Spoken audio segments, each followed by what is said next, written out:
Guys, we should be live. Hi and welcome to this live stream discussion, reaction and breakdown of one of Wooton's past videos.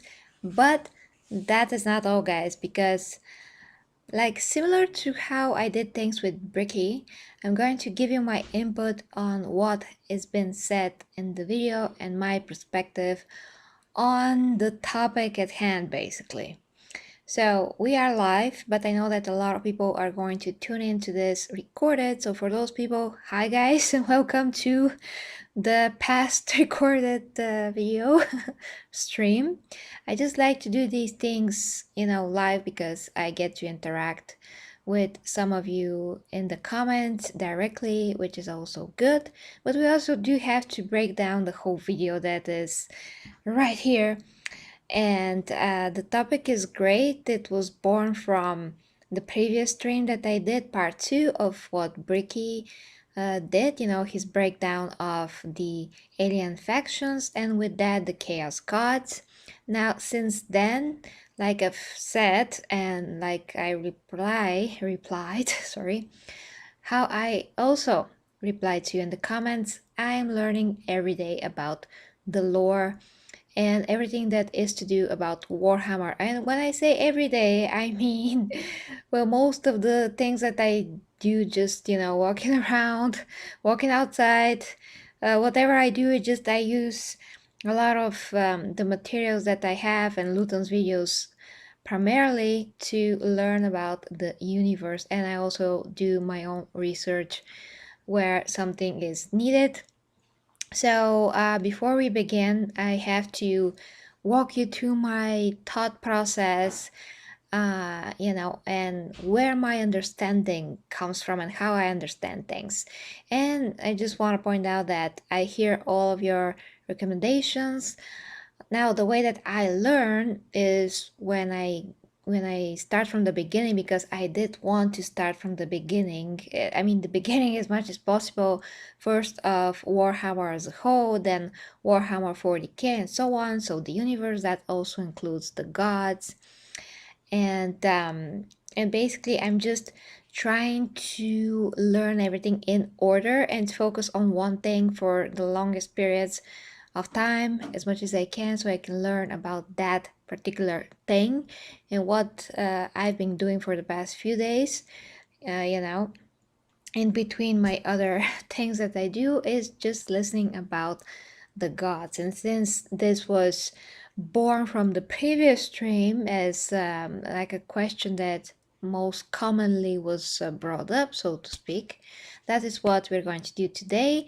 And I did went through a lot of videos about the topic. Actually, I didn't find a lot of videos about particularly the gods and whether or not they're evil or how they're perceived, inherently evil or not. And finally, once again, the best source and what I felt was best explained based on everything that I also learned was this video of Luton. So that's why we are going to break that video down, just because of the points that he makes, and those mostly connect to what I currently understand about the gods of chaos from the Warhammer 40k universe. The other thing that I want to say, and hi to everybody in the comments, by the way, I see ya. So the other thing, it's very important to point out that when a particular writer, I mean the guys that created Warhammer, for instance, the first guy and so on, those that wrote the stories, those that came out with all the lore, they all have some kind of a initial knowledge of philosophy, or they studied other writers that they have some kind of a religious interests or something like that, theosophy or other related spiritual books, or some religious I don't know how that was, I have to check. But the point is that every author and writer that is somehow written something that's very, very substantial and interesting and that is open to interpretation is always someone that also have read a lot of things before that, so they can be inspired by that, and based on all of those things that they know and what they believe, they just incorporate that into their own stories and they try to create their creations in their own universes. So we have to have this in mind. Now, I personally, and that is how I got into Warhammer so fast, I'm someone that have read also a lot of such things. Let's say that I am aware of some theosophy, philosophies, and other spiritual sciences, let's say. That is how they're called. It's a long story. So I also have some kind of an initial understanding of such things in general. And that is why, coming from that point of view, some things to me do make sense or they do not make sense, if that makes sense.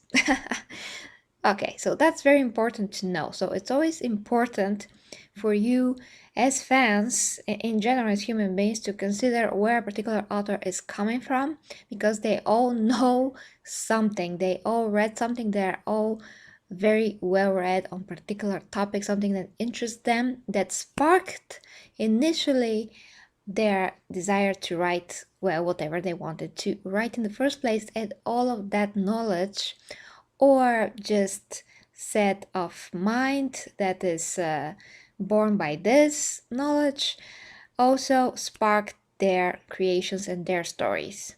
So coming from that, we now are a lot more zoomed out and we are able to perceive whatever is presented to us in a more like objective way, if that is even possible. So everyone, each and every one of us has their background in something in terms of their knowledge, and that is going to determine how you actually understand Warhammer and whatever else fictional or non-fictional it is. So yeah, your base, that's what I mean, your base. So that is why you can say, yeah, Warhammer is based on interpretation in a lot of ways. I mean, some things are considered that are set in stone, but something like the gods is very interesting topic to discuss. And each and every one of you, based on your initial knowledge and perception, is going to, see things in their own way. Now, let's actually start with the video with Luetin and see what he has to say. And as always, I put the link to his original video directly under, so you can go and support him by watching his original video. So for the purpose of the topic, we're going to break it down. Now, again, welcome to everybody in the chat, and let's begin with this wonderful, it's really wonderful video.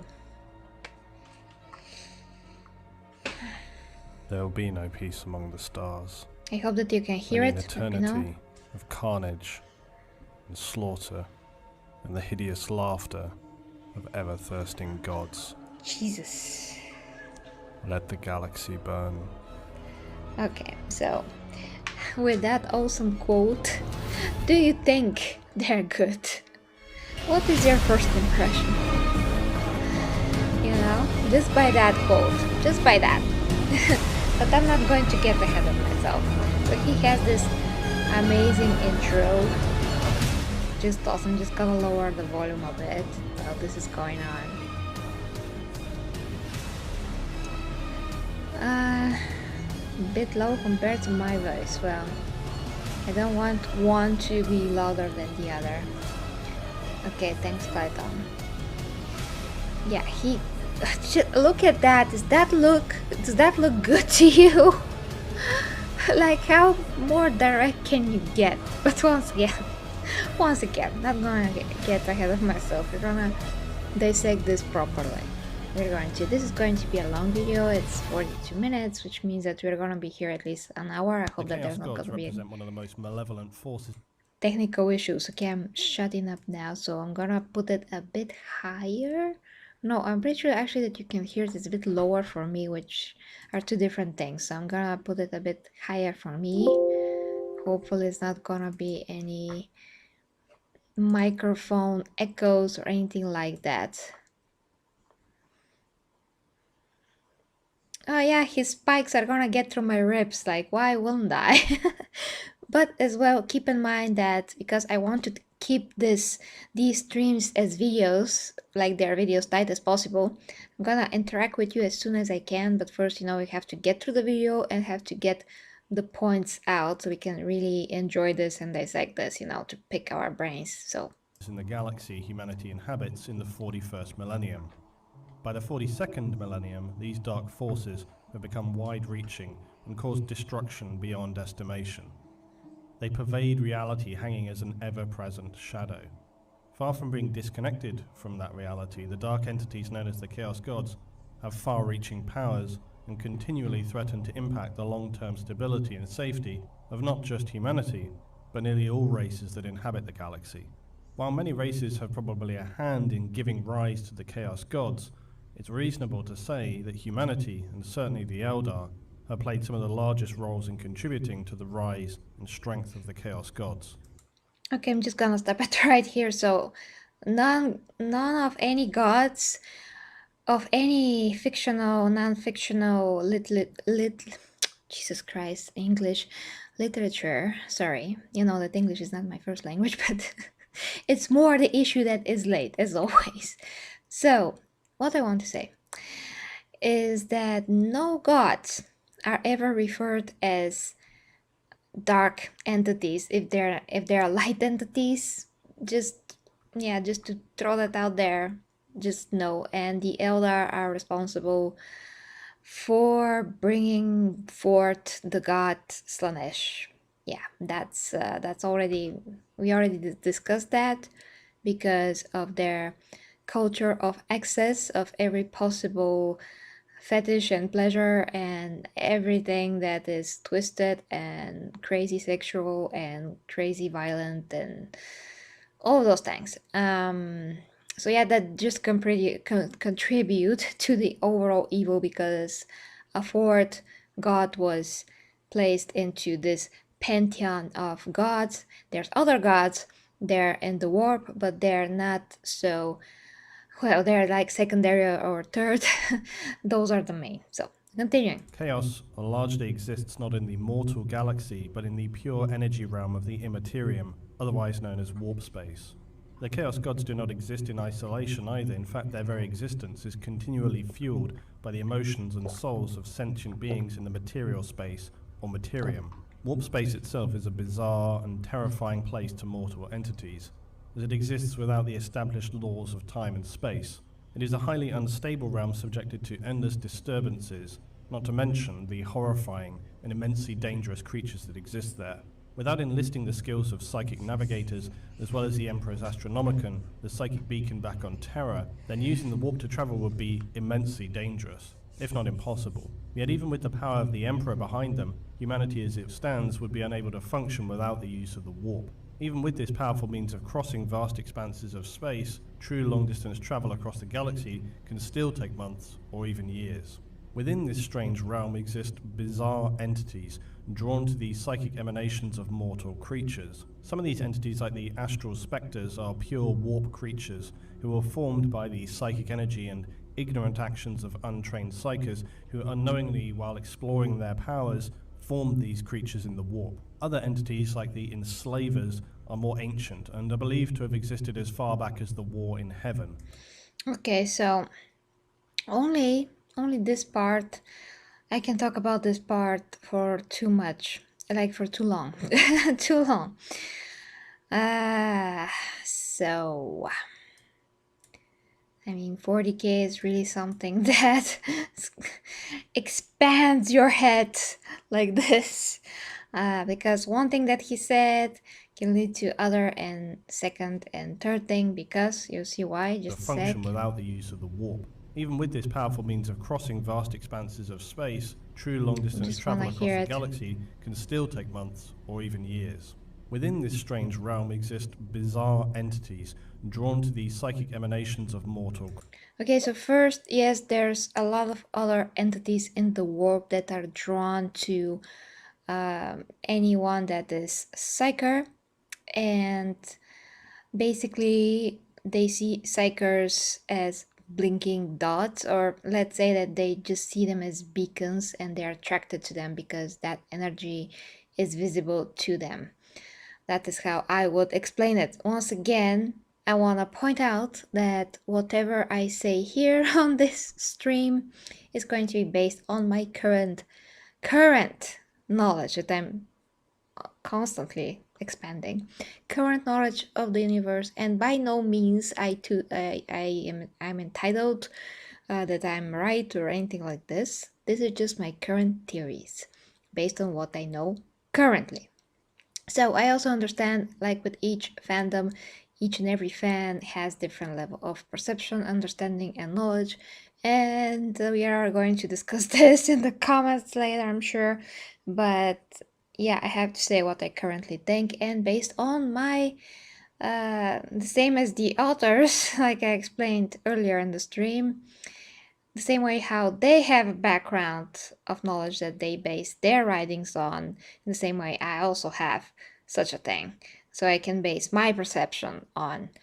So yeah, that's what I wanted to say. Now there's another thing, but we're going to get to it later. I think that he touches upon that, of the origins of the gods, basically. But yeah, let's not get ahead of ourselves. Creatures. Some of these entities, like the astral spectres, are pure warp creatures who are formed by the psychic energy and ignorant actions of untrained psychers who unknowingly, while exploring their powers, formed these creatures in the warp. Other entities, like the enslavers. Okay, I just want to say that based on some spiritual sciences, that's what I'm gonna leave it as, because we are going to be here a few years. If I explain everything that I say. But based on those spiritual science, okay, let's call it spiritual science, think whatever you will. When you think about something, and like I said, I'm sure that all of those authors, they have to have read these things, otherwise where they're going to get this and just form it in the way that's gonna fit their universe. So when you think bad thoughts or negative thoughts, you actually can form energies like a residual energy. And that energy by itself is not sentient in any kind of a way, but if it persists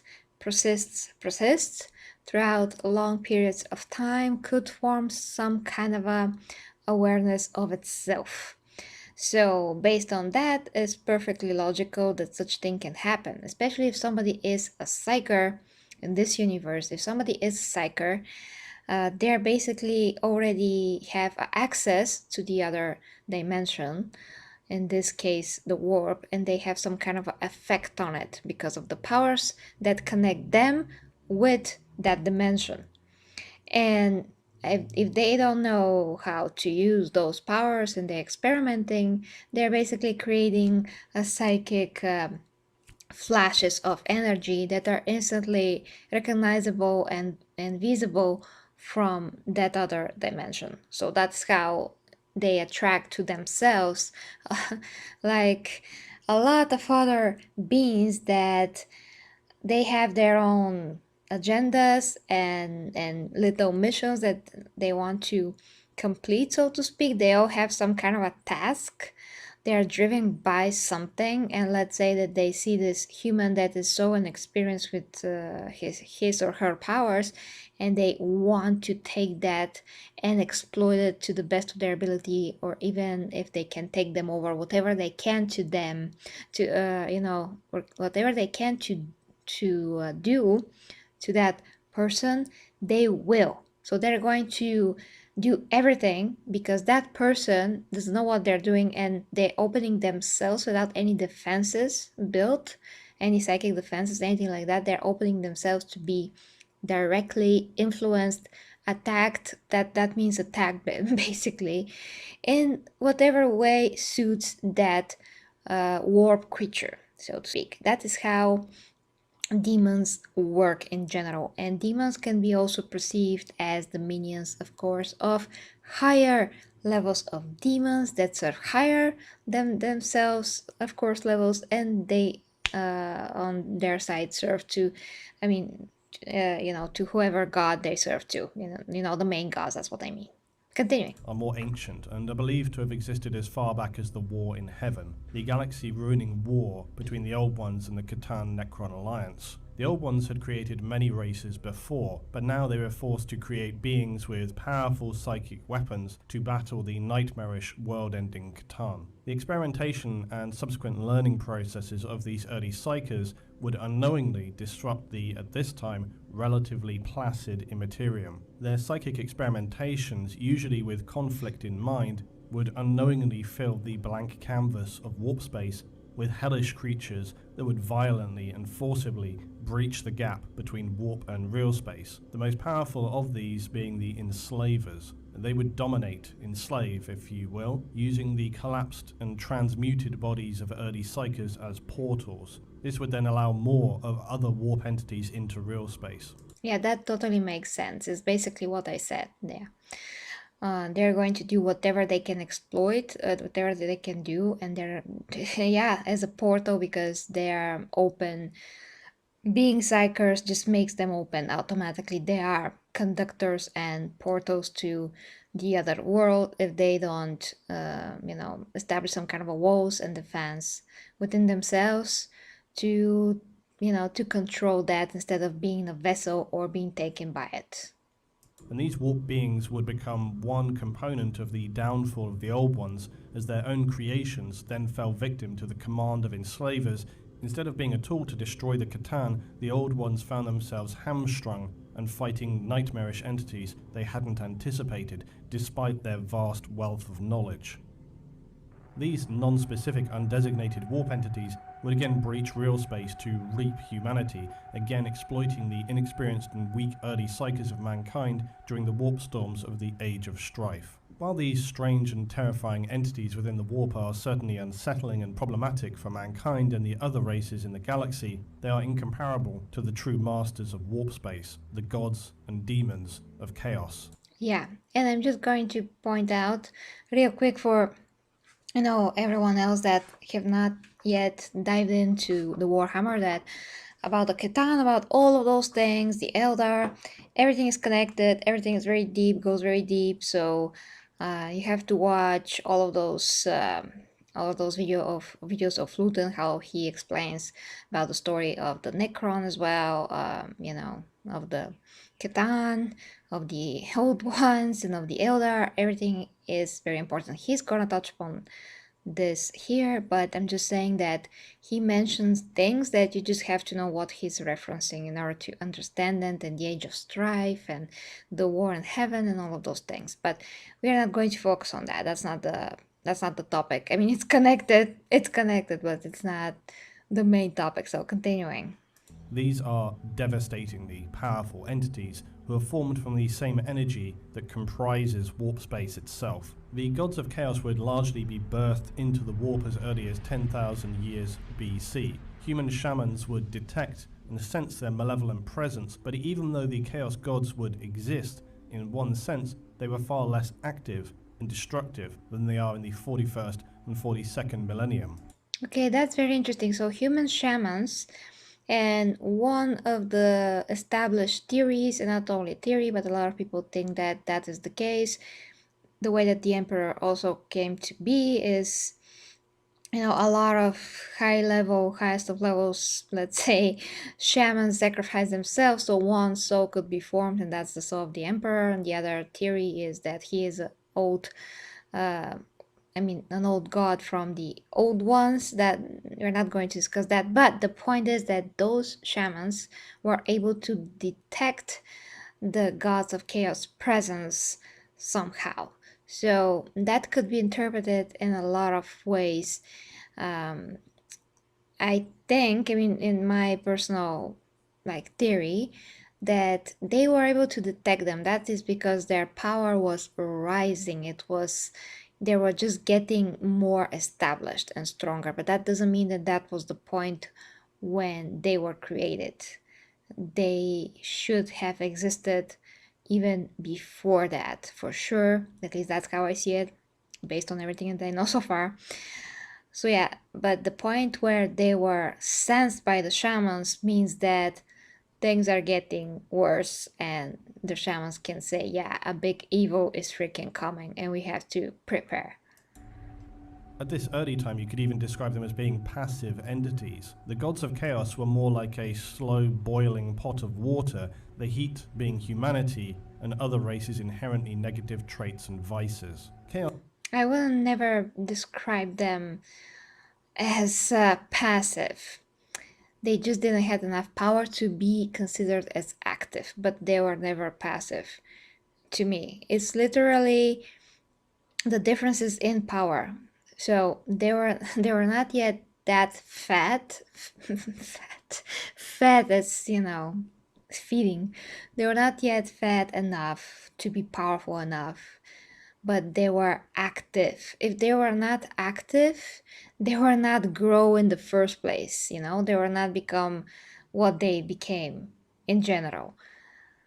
For something to develop into something, they have to already go to that direction that they want to be developed in. If they are completely passive, they'll also not be, you know, they're not gonna be growing. That's what I mean.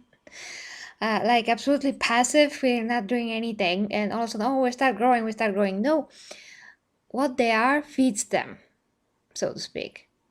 And for them to be what they are, they already were that thing.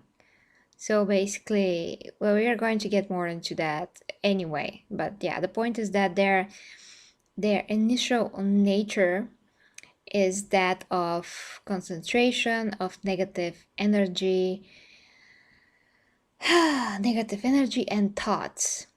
And that is what is manifesting into a bow of negative warp energy, and that's what makes them grow. If they were like perfectly good angels or something, that energy will hurt them, actually will, you know, will make them feel very, very bad, but not going to make them grow if they were positive. So they had to be negative firstly and initially in order for that negative energy to make them grow in the first place. You know what I'm saying? But let's continue. Like I said, I'm gonna get to the comments as soon as I can, but the video is long enough, so we have to get through it, and whatever point comes out, you know, like I said, I'm gonna discuss it before I lose my train of thought. Chaos itself is not a race, it's more of a collective designation and realm. It's primarily divided between four gods, known as Khorne, Tzeentch, Nurgle, and Slaanesh. Khorne is the blood god, representing war, rage, violence, hatred, and bloodshed. Okay, firstly, so yeah, that's basically the god of war in the Warhammer universe, and like you just heard, he represents his main qualities, the qualities that he is active upon, the qualities that he chooses to nurture, the qualities that he is known for, and his whole image are completely negative and forceful, which by themselves, by their nature, have to be determined as evil. So far, so far, this this whole description of him and his qualities that he is choosing to nurture, the things that define him are evil. Now we are going to talk about human perception and all those things later on, but for now, for this point on into the video, this is how things are looking like. Tzeentch is the changer of the ways, representing volatility of change such as overreaching ambition, plotting, convoluted scheming and conspiracy. It also represents sorcery. Nurgle is the plague god, and it represents... Yeah, Tzeentch is pretty much, well, clear. Now, for me, this is the Nurgle was the worst. That's mortality, morbidity, and despair.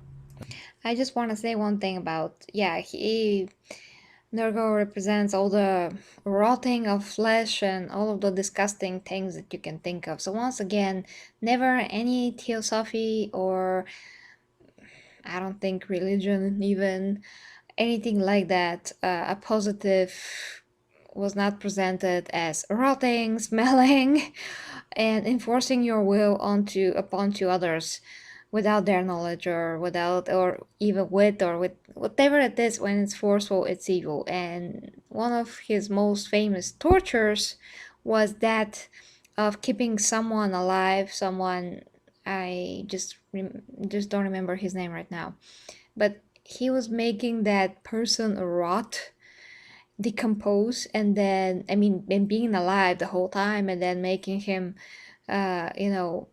compose again and then decompose again, and he had to feel how his flesh is rotting and how his eye sockets are falling apart and his eyes are getting liquid, all those disgusting things that decomposing involves.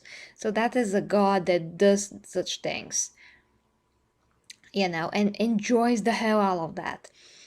That alone, and because he does he he just does all of those things primarily. He doesn't go and I'm going to do good now. He does all of those things. That makes him not only evil, but like evil to the 10th degree, beyond everything evil, Yeah, okay. So far still evil. So far still evil. Slanesh is the god of lust, greed, excess, hedonism, pleasure, pain, and perfection. Yeah, that the perfection part is cool.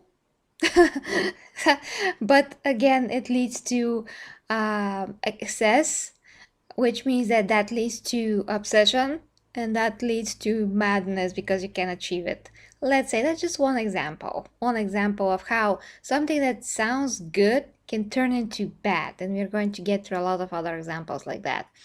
One of my favorite that I can think about is like if you stab someone in the stomach, let's say, and the guy is like, oh my gosh, you're killing me, but you're like, oh yeah, but that knife just looks so good on you. It's like art. So I'm doing art. It's just so awesome. But the guy is dying and you just killed him. So you just committed one of the most evil acts so casually, which makes it more evil. A lot more. But you think that you did art. So you acted on a selfish impulse. That is evil. Once again, I didn't know that. I never imagined I have to explain the concepts of evil, but I think that, but I guess I have to in this, in this case for sure. The gods of chaos are manifested through sentient thoughts, minds, and emotions of the galaxy's inhabitants. The collective unconsciousness cumulatively shapes and allows the reactive warp or immaterium to give rise to such abhorrent creatures as the gods of chaos. The existing mental activity across the galaxy then continues to sustain and nourish them. While the gods themselves in the warp are extremely powerful, they can only enter reality in a somewhat limited respect, such as by means of possession of those who have psychic abilities, as was the case during the Age of Strife when mass possessions of early human psychers wrought terrible and wide-reaching damage across the colonized planets of humanity. The Chaos Gods are also able to form and create lesser entities from the warp itself to push out into real space, essentially forging miniature extensions of themselves. These are the demons of chaos.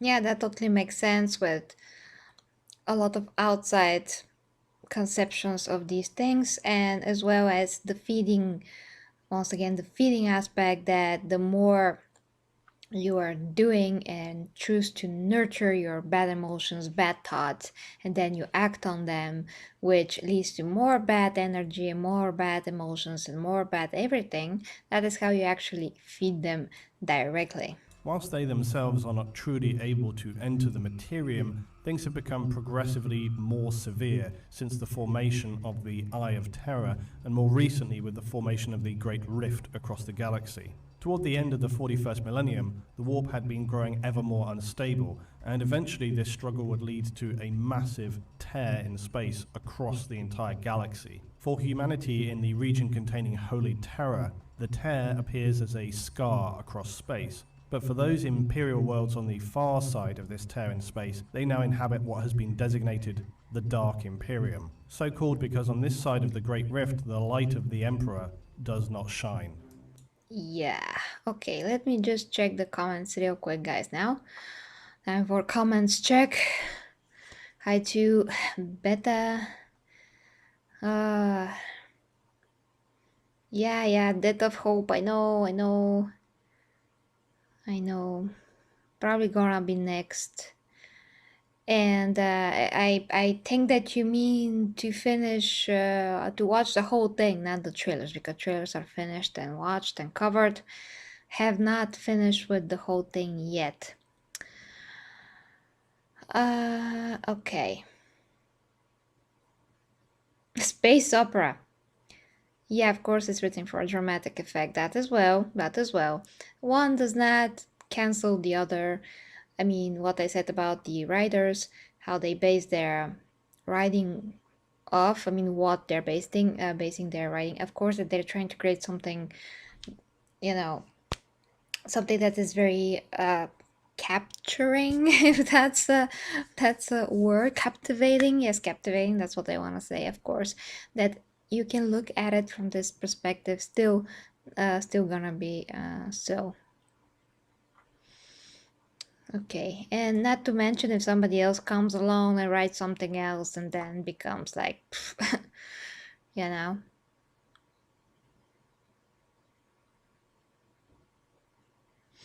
Okay.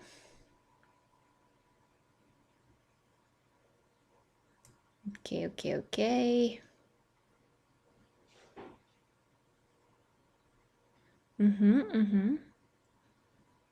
Hey, Sarah, thank you.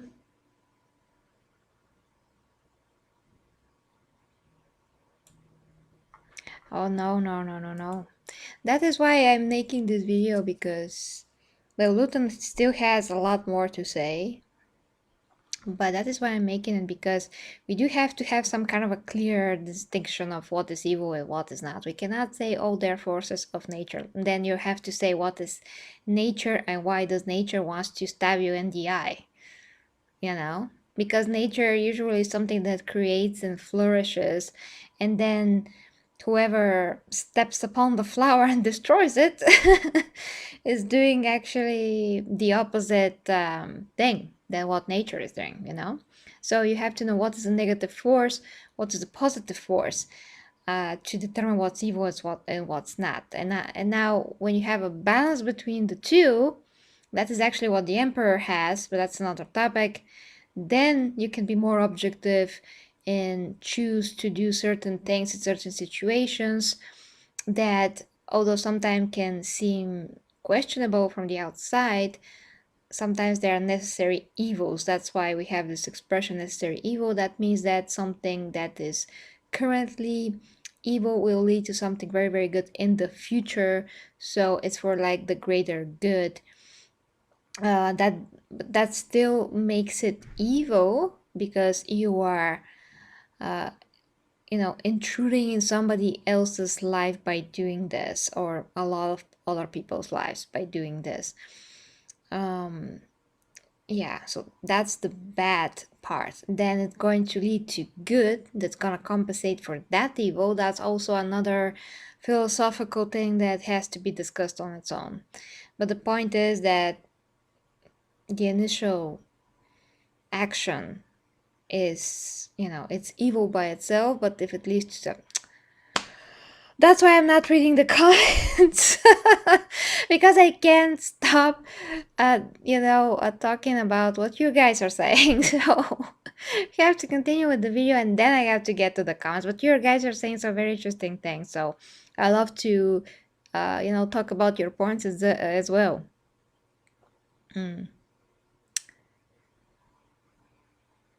I can't try a tabletop game on live stream because I have no access to such thing. I don't even know if in Bulgaria somebody plays Warhammer on tabletop, because usually people don't have money for such things, let alone room space to play such a thing in their apartment. We usually have smaller apartments, most people do. So, such a thing is super expensive. It's gonna take so much space, and just to buy the figures on top of that for our salaries here is like unthinkable. So I don't know if somebody even practices the tabletop here. If they do, it's probably just a club somewhere, but I haven't found that yet. And so yeah, streaming, I just have to move to another country to stream that. Other than that, I would love to. Like, why wouldn't I? It's gonna be so fun, but yeah, I have no access to such thing.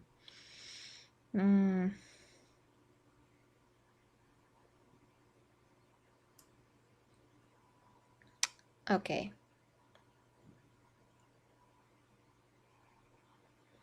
Okay. We're going to get into so much stuff now. Oh, wow. Okay, guys. Guys. Okay, so let's continue. And hi to Ilian.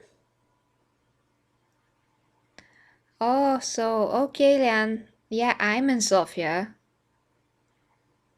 So they're small groups, but as I thought, they're like clubs, I think, that have these things. You have to let me know since you found me. Yeah, so if they're clubs, yeah. Okay, let's continue, guys. But like I said, it's amazing to pick our brains. But Luton still has a lot more to say. So The Astronomicon is not visible to warp navigators, and travel and communication are difficult at best. Eventually, over time, things will become somewhat more stable, but the massive tear across the galaxy leaves a continual shadow of darkness hanging over it. Where chaos had once been somewhat contained, it now pervades the entire galaxy, and nowhere is truly safe. yeah, exactly. Nowhere is truly safe. I know that the warp on itself is not evil. I know very well that, yeah. This is just the dimension that they reside. I'm aware of this, and I know how it was before that. So yeah. A Sophia wisdom. Okay. Okay, I'm continuing, guys, because we cannot continuing stopping the video, but I already watched so many people that covered Warhammer. So like I've said, well, I don't know when you did join the stream, but like I've said at the beginning, when I take a topic, I'm sticking to it and going to the next, sticking to it, try to learn the most of it and sticking for the longest time and then go to the next. Not every person on YouTube that discusses Warhammer is aligned with my train of thought and how I understand things.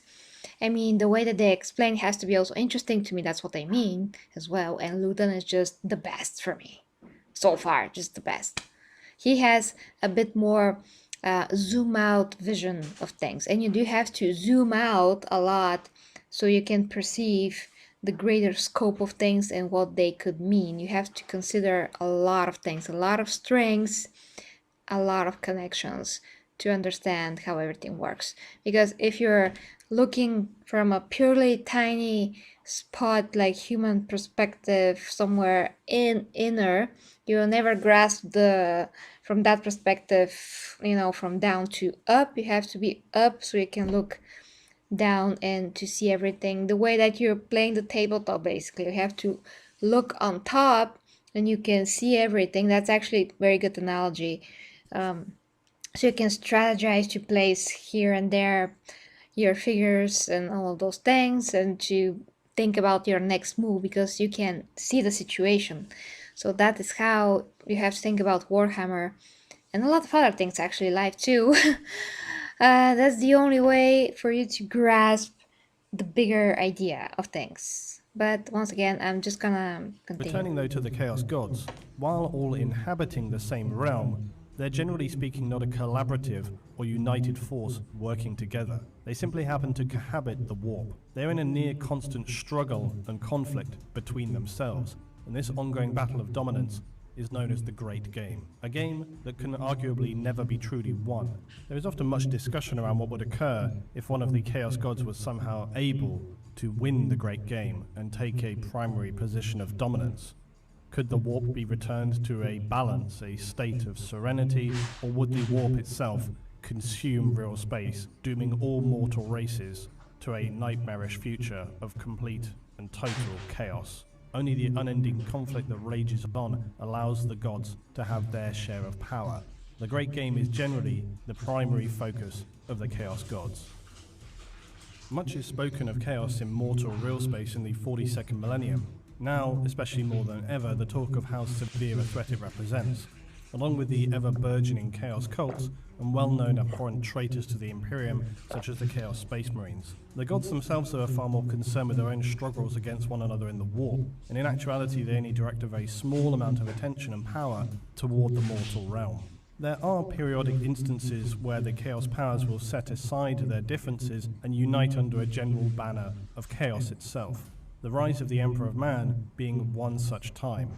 The Chaos Gods felt his presence to be unsettling and dangerous to them, especially after some further details, which we'll talk about later. And so they engineered the great civil war among humanity, the Horus Heresy. But from the perspective of the Chaos Gods, this was barely a turn of the head and a moment of their attention away from the Great Game. Well, I'm not sure I can agree with that.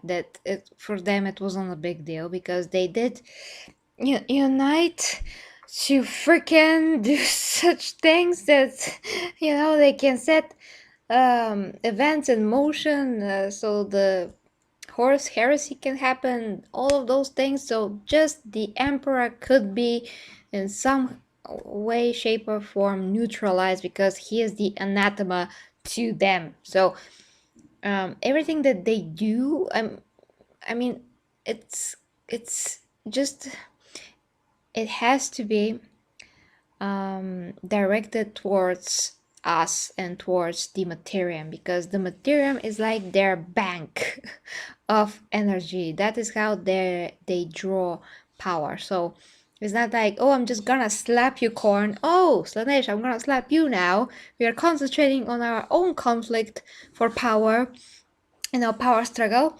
and oh, we're just not gonna pay attention to humanity in the meantime. By everything that I read and listened to, it kind of seems like the opposite. That a lot of their efforts are concentrated here, and they're trying to move the chess pieces. They're trying to influence different parts of history and of how the Space Marines and all those things, to set them in motion so they can have their bank, so to speak, so they can have this enormous power that they can still draw from, they can be fed, and all of that they can still try constantly to get through and to have more power over the Materium. They are constantly trying to do that in somehow, some shape or form, so they can send demons to corrupt and try to infect psychers and so on. They can do so many other things. So it kind of looks like they are constantly on us in so many other ways and levels. Whenever somebody is thinking negative thoughts and somebody is just projecting negative energy because of emotions, that is where the Chaos Gods are getting like awesomeness, that's just great. So I don't see how they can just be like, oh, we're not gonna concentrate on you guys at all, we're just gonna fight amongst ourselves. That just doesn't make any sense to me. Yeah, they can fight, of course. I think that if they're powerful enough, they can have their conflict all the time, and in the same time they can do their things on Earth. The fact that they are having conflict between themselves for power and who wants to rule more, that doesn't mean that they cannot focus on us as well at the same time, because they are gods, so they can do a lot of things at the same time. and they have a lot of powers, a lot of demon power, so to speak, a lot of legions that are ready to do whatever the heck they should do. So they can just send them to do whatever they want, and at the same time have their conflict and slap each other on the faces, metaphorically, of course.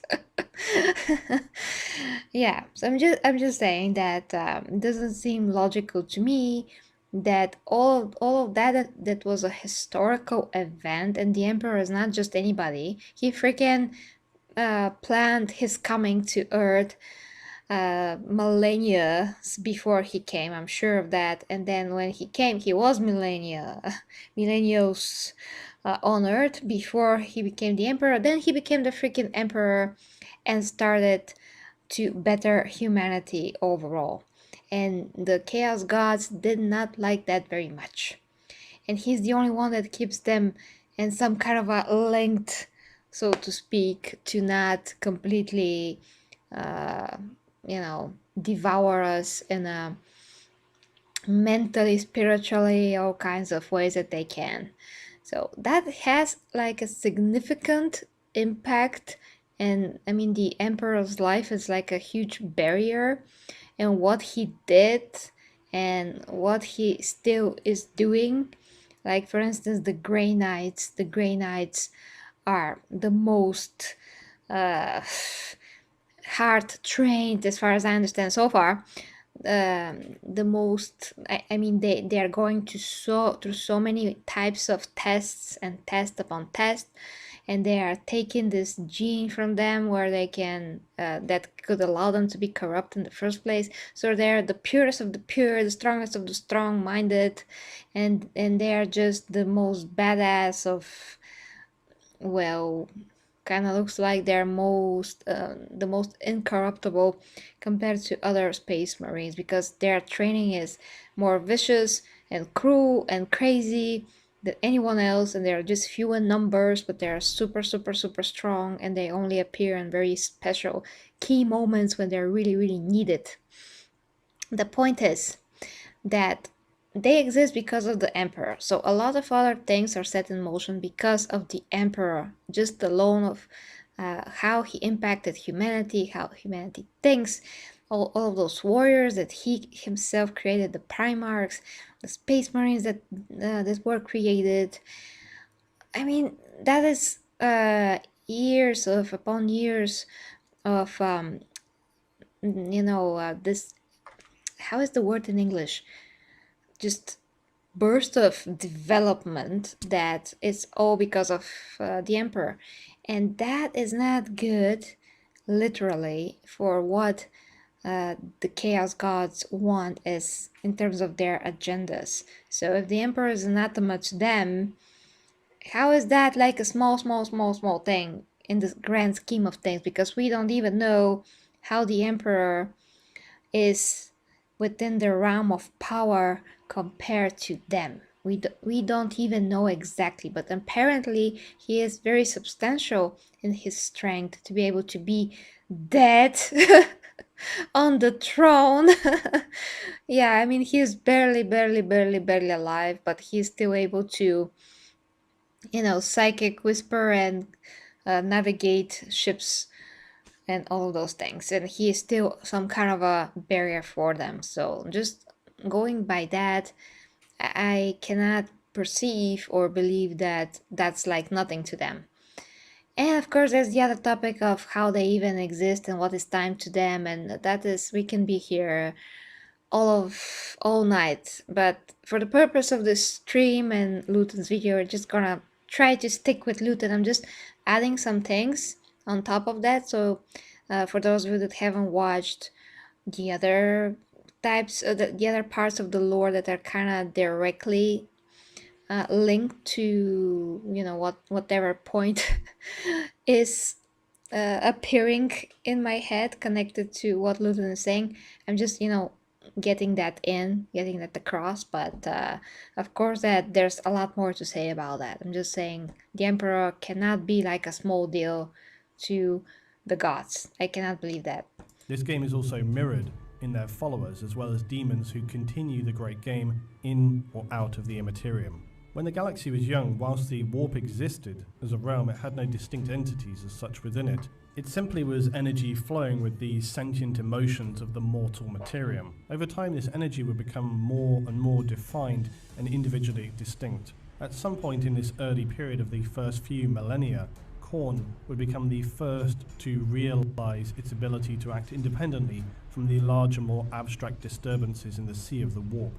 Later, two others would follow, being Tzeentch and Nurgle, and so the first three gods were manifested in terms of human history by the end of the second millennium. The fourth god, Slaanesh, wouldn't manifest until the catastrophic ending of Eldar society as it had been known in Millennium 29. There are also a few minor gods of chaos, the most notable though being Malice, known as the Renegade or sometimes Fifth Chaos God. Very rarely spoken of or written about now, Malice represents pure anarchy, destruction, and terror. Malice itself represents the chaotic nature of the warp, and because of its destructive tendencies will wage war against anything it encounters, fighting both the powers of chaos and all mortal creatures. And you may think, well, isn't that already like the other chaos gods? True enough, except Malice is a purer form of that focus. And interestingly, unlike the other chaos gods, Malice can supposedly be summoned into reality so long as enough sacrifices are given and a vessel body is available for him to take possession of it. While the strength and position of the gods shifts and is in constant conflict, there is a relatively established order or hierarchy between them.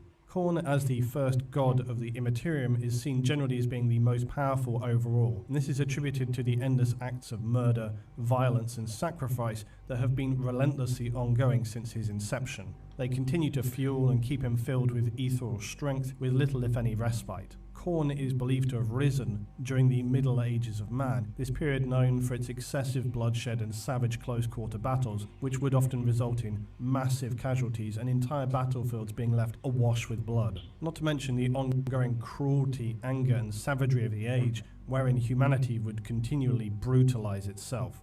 Each conscious... Jesus Christ, with those paintings!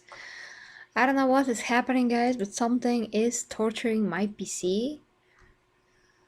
I haven't had any problems for a lot of time. Oh, I see what.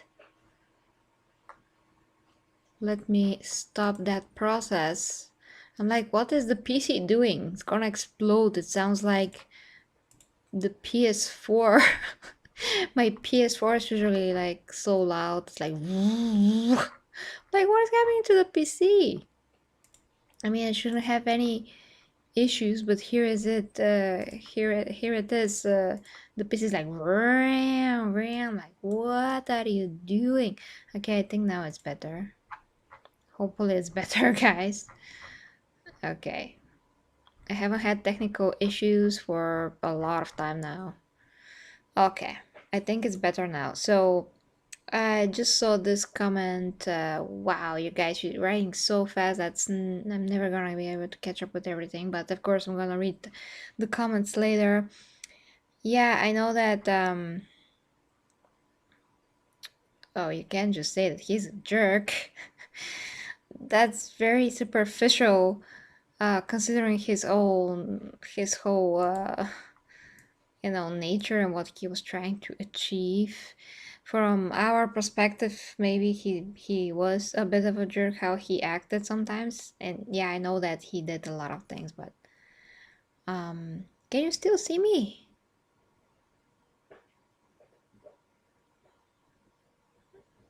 Because I mean, I see that you're writing, but I see that my signal is very bad.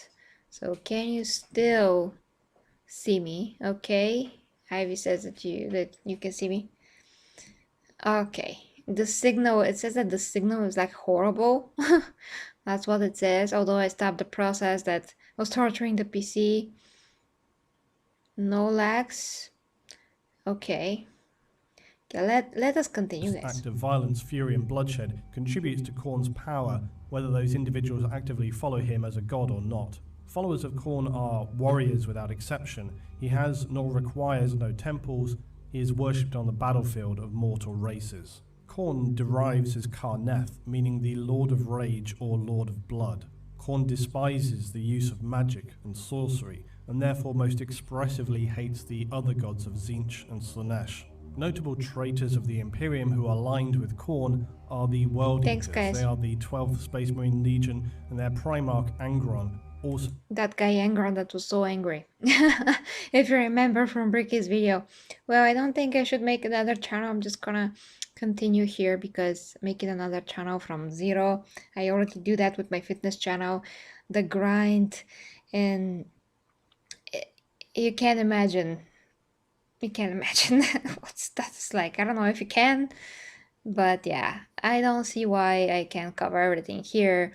It's my main channel, and I do cover a lot of stuff that are movies and shows, and you know, Warhammer's gonna have a show, and games, and Warhammer has games, so I don't need to make another channel from scratch. I have to live 100 years to develop that. We are not in Warhammer, you know. I mean, there's nothing stopping me to do it here. I love it anyway, and it is connected to what I do anyways. They're aligned with Chaos and Khorne. After the Heresy, they split into many smaller groups such as the Forsworn, Gore Hunters, the How Blood he's Legion, walking with Khorne, that the thing. list goes on. And we'll look more in detail at the specifics of Chaos Marines in future content. I know other that the three armor is Chaos connected. gods share more of a fluctuating and random just looks combination so of peaks big. and troughs in accordance with how they draw their powers. Mortal events may imbue them with unexpected strength, which allows them momentary opportunities to become the strongest players in the eternal conflict of the great game. And these spikes in power and dominance are nearly always fleeting, and the eternal conflict continues on unabated. Tzeentch, though, is often seen as the second Chaos God in terms of general power and stability, and this entity draws strength from the endless desires in humanity to initiate change and better one's self-interests at the expense of others. While in some respect these can even be positive drives, all too often within humanity, consciously, unconsciously, or surreptitiously, these desires lead to scheming, plotting, and corruption. The strength of drive to acquire a different life can result in burning down institutions and established norms. It can throw states into civil war and even threaten the stability of entire planets, not to mention the well-established greed of mankind. Yeah, so that is one of the points that are very, very important here, guys, that all of the positive qualities that those gods have, I mean, have is, I don't know how is if that is the right term, but if you know anything about gods in general, how gods are, you know, presented in so many different other things, you will see that in order for some entity to be self-aware in general, they have to have some type of a good and evil in them. They cannot be complete something. They all have some kind of an idea of how the world should be. They all have some kind of a intelligence towards, I mean, intelligence that they how to explain this like the best possible way that's not really human. So they all have a level of intelligence. So all gods have some kind of a level. They are not on the same level. Some are more intelligent than others. Some are more, you know, advanced with their logic, let's say, or with their wisdom, or with something else that is particular quality. And based on that, because they're still that they're like reached God, they're reaching God's level. I mean, first God's level, but I mean the point is that there are gods and there are gods. There are different level of gods. So first level of a god, let's say, is going to be someone that is a god that is compared to their creation, or the race, or whatever else creatures from the material realm is below them. So in the positive hierarchy, that's the example that I can give you. Humans are the lowest, then angels are above them, then archangels. That's how it goes. Now, you have to understand this in this way. angels are above humans, but to be above humans, you have to be still so much above humans. I mean, the level is incomprehensible, but they're above, they're above us with one level, but that level, those are like millennials of development and nurturing good qualities and purifying those qualities. But in order for that angel to be, to reach that level, to become an angel, they also have to, before that, went through evolution period, and that evolution period is like a human initiation period. That's very hard to explain, but basically they first have to learn what is like to be, not to be a human, uh, literally, but to go through a period of time when they undergo this learning about how humans on that level of thinking and living, how they perceive the world, let's say. And when they understand that within its complete entirety, then they can go to the next level and learn to purify all the minuses of that human nature that they now learned and assimilated, and they have to clean those things out within themselves. So when they do that, they become, they get to the next level. But because they already went to that initial level, they have the perfect understanding on what that is like. So they know the evil, they know the minuses and the pluses. They know what to nurture and what to develop and what to drop. So let's say that the gods of chaos are now beyond that level, but from the evil side. Beyond the angels and archangels, and after that, and after that, and after that, but not like fully. There should be some kind of a ultimate god that is the cosmic consciousness, so to speak, the ones that determines fate. You can say that some of those gods are gods of this and fate and that, but it's not like the fate, because they also have some kind of a development, you know what I mean? So if they have some kind of a development, they are not yet the highest type of a god. They're like somewhere in the middle. But the point still is that for them to be on that level, they still have to be to undergo to this process of learning. So they have a concept of good and evil, but they choose to nurture the bad side of themselves, and that is why they're associated with all of those bad things. And that's why when they have some kind of a, like he said, the ambition, and that's good qualities on their own, but when they use them for bad, of course that the end result is what is important, and the end result is what is considered, what is determined, what is going to determine their nature. And that is what they become doing. For another instance, we should never really watch or understand things from our perspective as humans, or we should never assign human qualities to gods or to other such entities, because with them things are amplified to such a degree that we cannot even imagine. That first.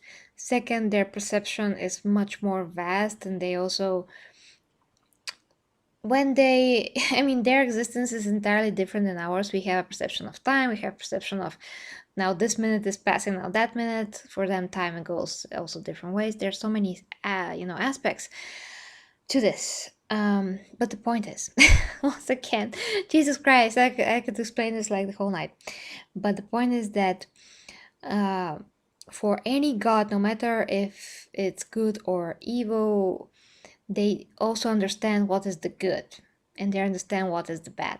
But what makes them bad is not what they understand, but what they do. What they do. And because they have understanding, And I'm gonna give you another very good example before I continue with the video. Because they have the understanding of good, they know how to exploit it, they know how to play with it, they know your weaknesses, they know how you think. It's exactly what you can see from movies. Let's say the villain also, he believes that he's doing the right thing, but he hurts a lot of people because he acts on his selfish agendas, and that's what makes him evil. Like Magneto, for instance, or the X-Men universe. He's like, oh, I'm going to help the mutants, I'm gonna be the best guy for the mutants, but he's end up killing all of those other mutants against their will. He's ending their lives, and he's mutant himself, so he does not have any authority, real authority over them. He thinks that he has, but he's mutant, they're mutants. He's not a god compared to them. He's a mutant. So who is he to say that, hey, that they must die or live or anything like that? So in that way, he's totally in the wrong. He's doing evil things in that perspective. Now, from the perspective of the gods, they're a lot more higher than us. But if they are doing evil things to us, they think that let's say they have the right to, because we don't have still the capacity to somehow realize that or protect ourselves. I don't believe that they have well, how to say this? There's another paradox that is basically like this. If you are open to some kind of a manipulation, like their manipulation in this case, and if you never took any action against that, and you never built yourself up, you never like became a somebody that can shield their mind and their soul so it cannot be influenced, then you were lazy in that aspect, and you are like up for grabs, and you're like easy pickings because you're the one that did that. So basically you are making this possible, and you're making yourself available to them, and that is your fault. So they're gonna do whatever they want to you because you were not paying attention. You were not paying attention. But that's still evil because you're doing something to somebody that is innocent. So yeah, we are going to explode from so many different aspects and perceptions. But yeah, there's a lot of points. There's so many points about this. Yeah, the point is, still, even though they are gods, if they choose to do bad things, and they understand good things, and they use good things to persuade people to do bad things, because the initial good things, that just still means that they're bad, because they're using good things to perform bad for their bad goals. So yeah, the path towards evil is laid with good intentions. That is very bad translation from my language to English, but yeah, you know that saying. And there's another, like I said, another really great, just genius example. If I can only think of it. Damn it. Jesus Christ. Okay, I'm gonna think of it.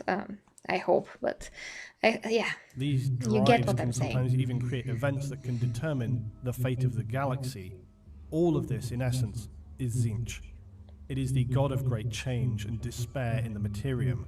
And the never-ending selfishness, the single-minded desires of power mean that mortal creatures can gift Tzeentch with powerful bursts of ethereal strength.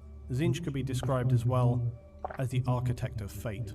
The 15th Legion of the Thousand Suns became almost unintentionally associated with the Chaos God of Change.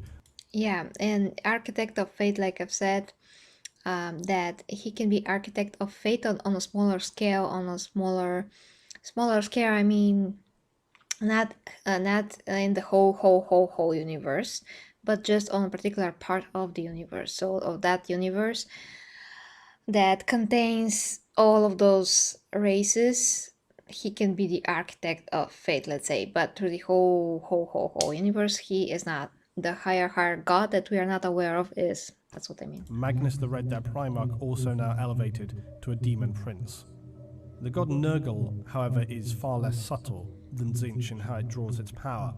For Nurgle bathes and wallows in the agony, indeed the abject misery, of others' physical corruptions. Disease, plague, and galactic pandemics are its dominion. Nurgle as a god is often regarded as the god of all, because few mortal creatures seem able to escape physical corruption at one time or another. And whereas the other Chaos gods usually align with specific individuals or those inclined to a certain activity or behavioural pattern, there is no discrimination with Nurgle.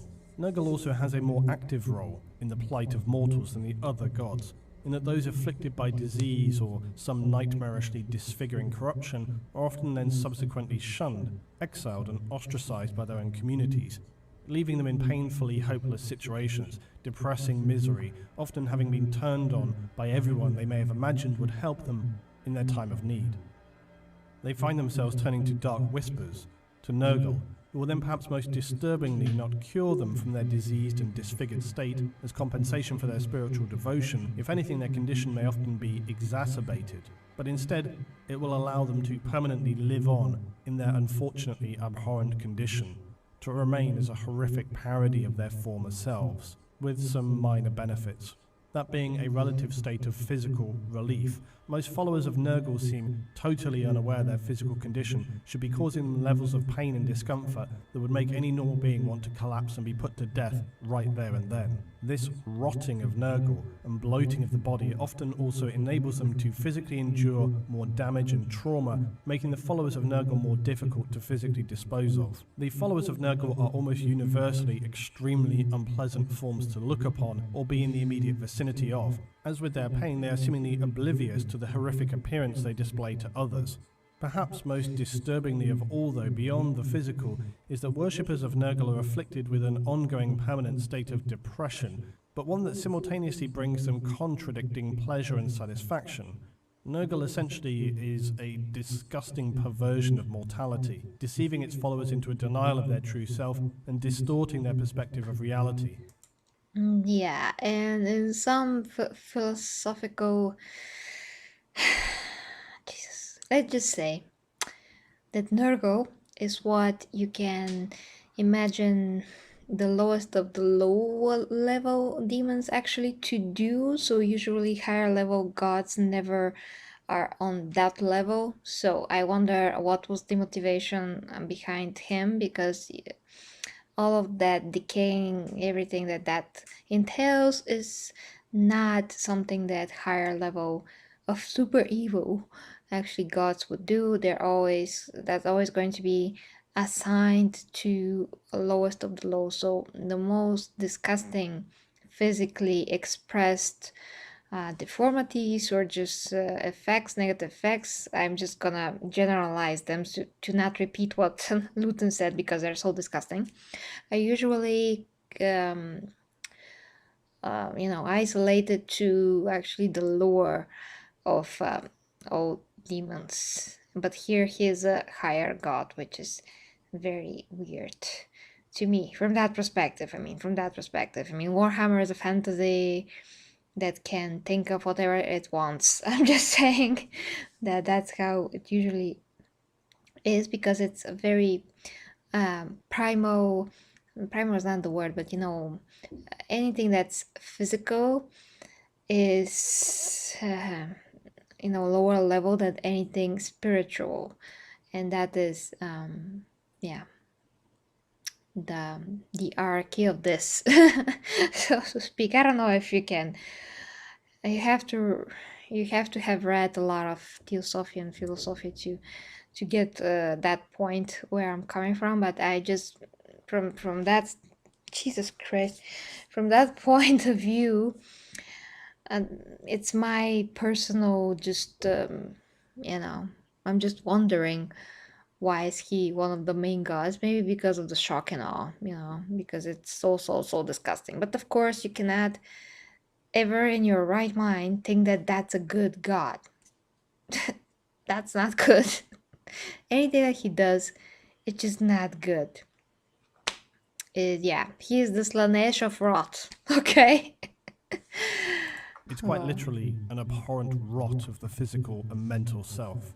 The Death Guard, the 14th Space Marine Legion, are most associated with Nurgle. Mortarion, the Primarch of the Death Guard, would become a demon prince of chaos, and other powerful marines like Typhus are Okay, you know, guys, that I cannot keep up with the comments, right? I just, I just see some of them. I already explained what I meant by high gods. High gods would be the gods that are above these gods, in a way, in a way that they would exist and always existed long before them, although some would say that they also existed before we can ever perceive them. But the point is that there's levels in any in any hierarchy, spiritual hierarchy, whatever hierarchy it is, whether it's negative or positive, and that goes for the gods. So they're only gods to us from our perspective, but in reality they are gods, but they're like the middle level, and they have like a few more to go, which are going to take thousands upon thousands of years, even millions, to reach the highest level, if they even reach it. But usually when they decide to nurture negative side, that could only lead them to so much, unless they decide to also nurture their intelligence and some kind of a other vision of how the world should be, which is in a way a wisdom way. They will not be able to develop further, and their existence will rely completely on the mortal realm and that reality. Of course, even if you're a positive god, your existence and further development also depends on the mortal realm, because it's your creation. If they're advancing in a way of mental development, spiritual development, and wisdom as well, and they have their own life experiences between themselves, let's say as human beings, let's just use humans, us as example, that will lead to new knowledge that can only be gathered through their lives. So you are human, you live your life, it's only unique to you because you are the only one that is you, and you have these experiences that are may not, or may be, similar to other people, but they're not the same, because it's they are yours, so they are unique in some kind of way, and that uniqueness creates new information. That new information is new wisdom, and that new wisdom is gathered in a spiritual form. It is also yours as your achievement and your own personal development as a unique individual self-aware being.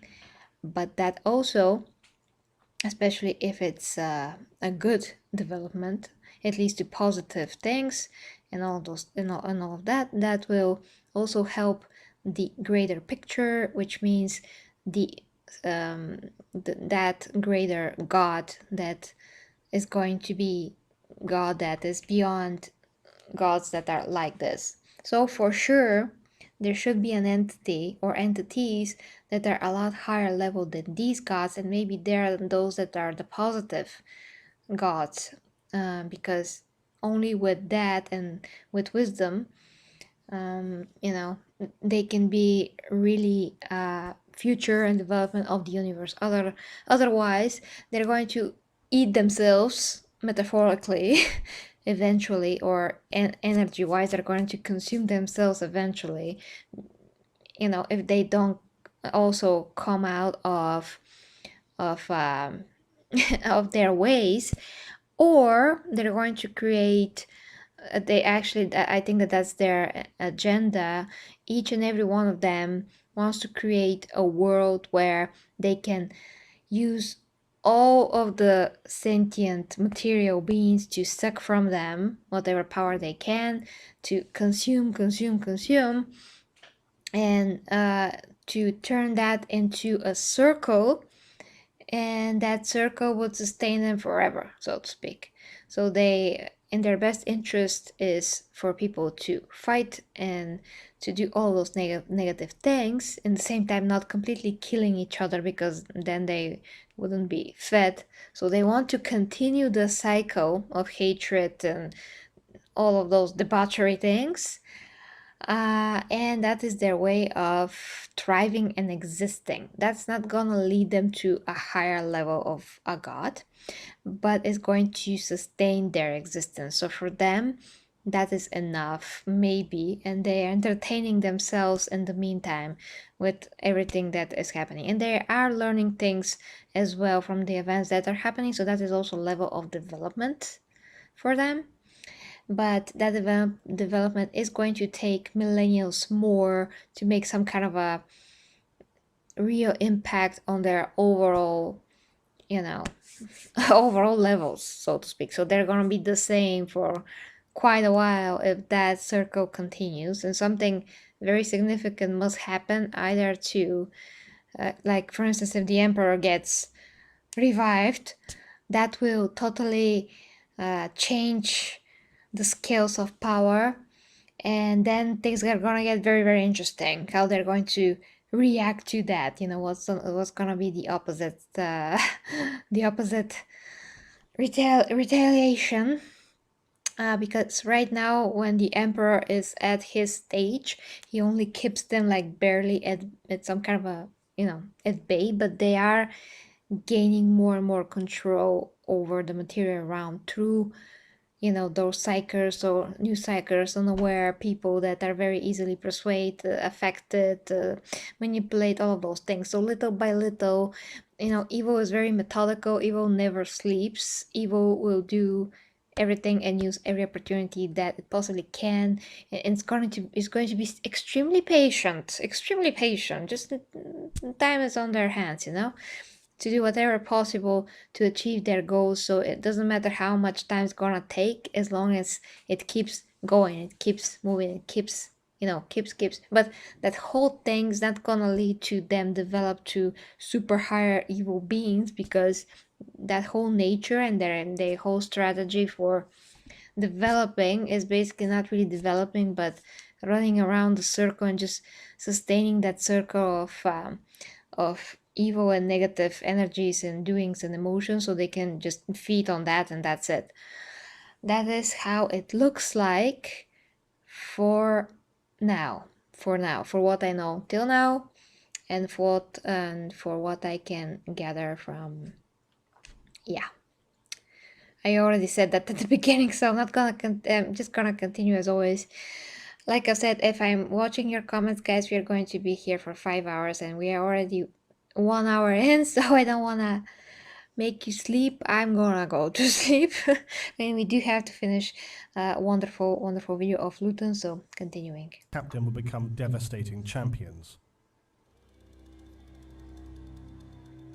Which then brings us conveniently to another god which revels in perversion and distortion of reality, the god of pleasure, Slaanesh. Oh, yeah. Slaanesh has had an ongoing surplus of strength ever since it was birthed at the horrific cataclysm that was the near total annihilation of the Eldar race and the shattering of their gods by Slaanesh, all brought about through their own excessively decadent and hedonistic ways. Slaanesh has a somewhat more neutral attitude toward the other three Chaos Gods, as its attention is considerably more focused upon indulging its own pleasures, as is its nature. Its main opposing god, though, is Khorne, as Khorne represents violence, pain, war, and through these things ultimately death, whereas Slaanesh is much more about sustaining, for as long as possible, pleasure, pain, beyond description and estimation.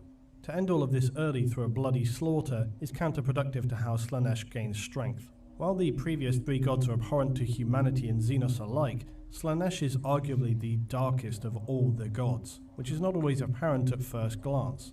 To be held in near perpetual states of unimaginable psychological torture, to have pleasure senses dragged and extracted to levels which could be so intense as to be painful, it's a depraved entity that revels in not simply hedonistic pleasures, but prolonging all of these to the extreme. The 3rd Space Marine Legion, the Emperor's Children, are the most notable followers of Slaanesh and are best simply described as hedonistic psychopaths.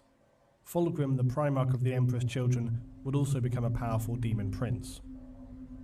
The strength of all the Chaos Gods comes not from the most extreme acts defined by their characters, it's the very opposite. For you see, whilst a great many acts and tidal waves of emotional horror and depravity at one time would birth the gods themselves, it is the inevitability of mortal conditions that sustains and fuels them. Yeah, already talked about that. For Khorne, an endless physical conflict is as old as the mortal realm. It never ceases, it never calms. The struggle between mortals is eternal. With Tzeentch, the endless instability of mortal affairs leads to endless change and struggles for power. Nurgle, the god of all, is strengthened continuously by the inevitable decay, misery and death that occurs constantly throughout the galaxy. As for Slaanesh, in its simplest and most innocent form, it is only the pursuit of happiness and to better oneself. But following further down this path leads to corrupting desire, that little by little eating away at a mortal desire from the inside. Yeah, exactly what I've said. If you listen to what he says and what I just explained how evil works, it's exactly like that. Innocent form. Yeah, sure, innocent form. Just that's the lightest form, but the lightest form always progresses to something that is not very light. That's exactly what he said. It starts with self improvement, and then you want more and you want more and you want more, and all of a sudden you're obsessed with that, and it's all of that you're doing, which leads to other obsessions. Yeah, I'm just gonna go back a bit. Little eating away at a mortal desire from the inside to gain a little bit more pleasure each time. Indeed, perhaps the happiness and pleasure is gained not even by the end result. And you're never satisfied, basically. And that takes your mind out of your real development, actually. Your real wisdom that you could have achieved, and your real true way of living.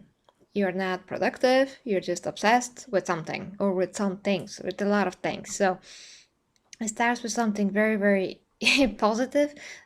Well, goes to show that if you don't have balance with anything, everything gets turned into something evil, so to speak.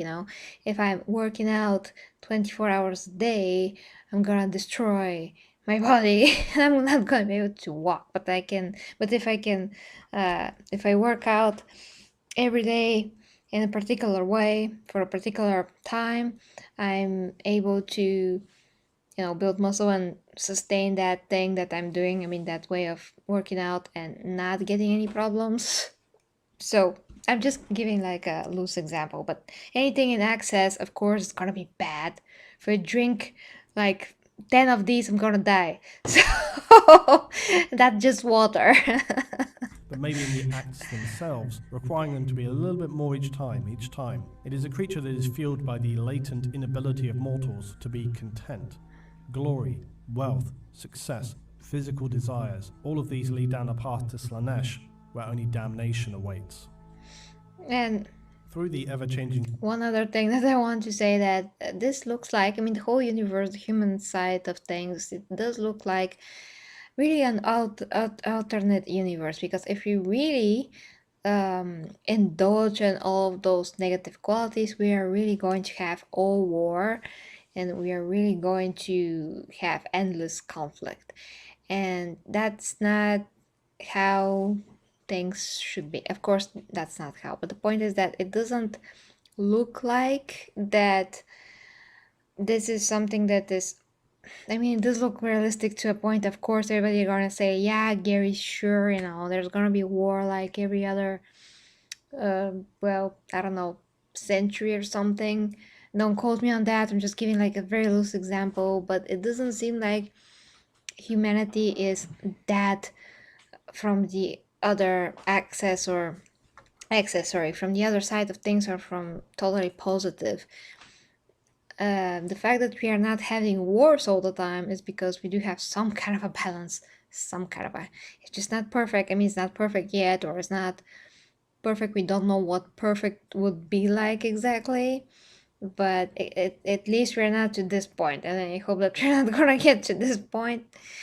And the other thing that he said, how humanity can never be content, that's also not true for real world. So that whole perception of humanity, it's a bit like showing what's gonna happen if you really try to forget what morals are, forget what evil is, and just forget how to behave altogether, manners and respect of other people's spaces, and just what's love and how to love somebody, how to not be selfish, how to just to be a balanced person in every freaking way. How to that also includes things like how to eat, so not perfectly clean but not perfectly dirty as well. And those are just terms to quickly describe some of those things. Yeah, I'm not saying that some food is dirty.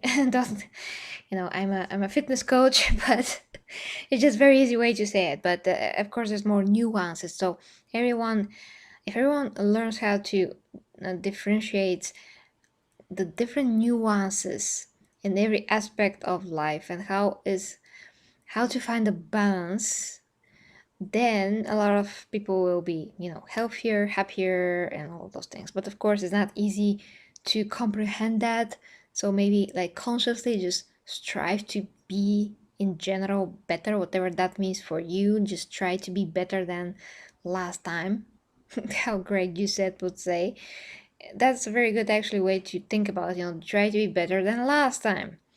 Not be the best like right away, because right away is not possible. That's also a mistake that I have done before. When I try to train, I try to like be the best like immediately, which is not gonna happen, because there's always a progression to everything. There's always like point 1, level 1, level 2, level 3, level 4, metaphorically or not, there's always some kind of a progression. So you have to go through it, annoying or not.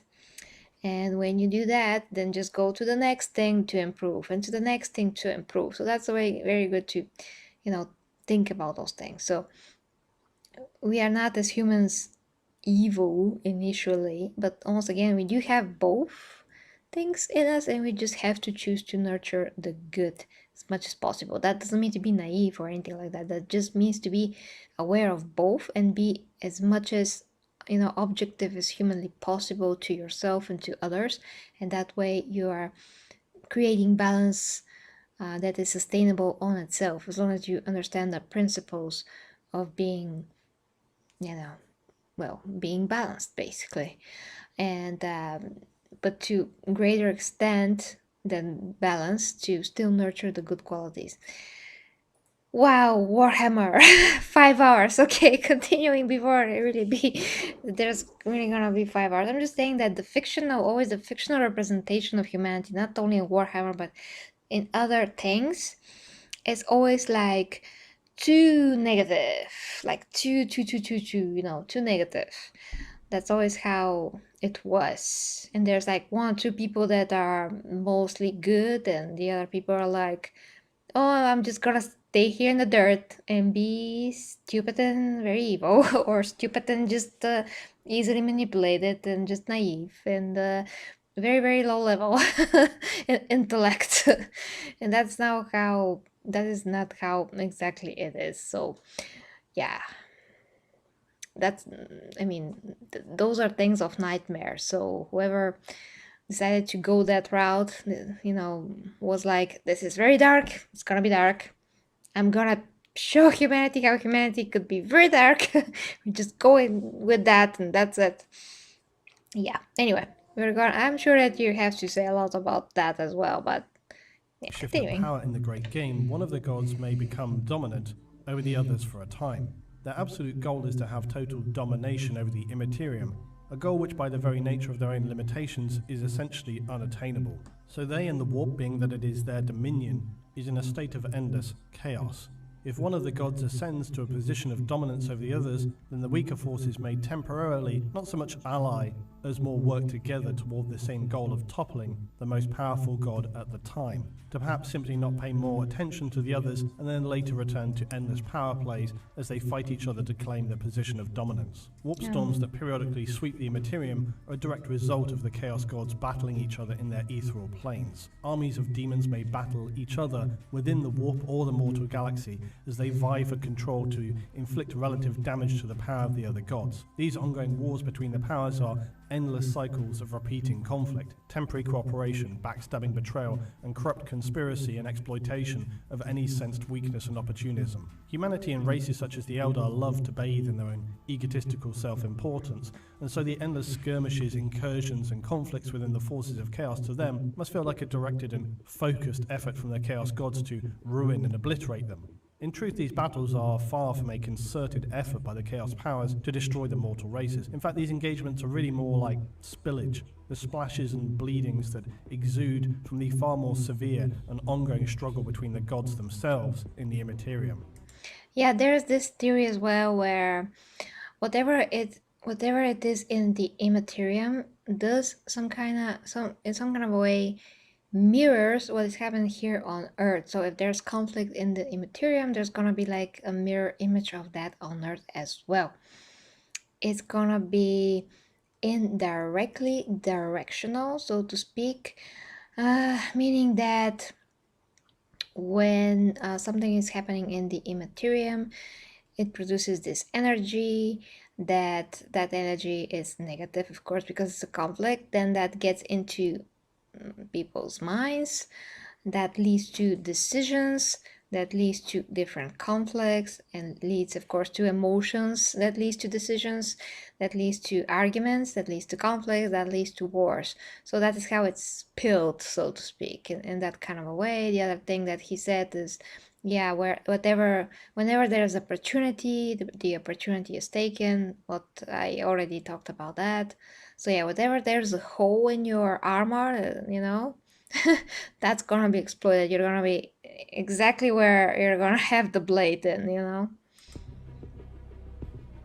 With all of that said, there are periods where, for the briefest of moments, the Chaos Gods will turn their eye to the mortal real space and pierce it with a plan of evil consciousness. These moments of attention for the gods can represent devastating battles for survival for mortal civilizations.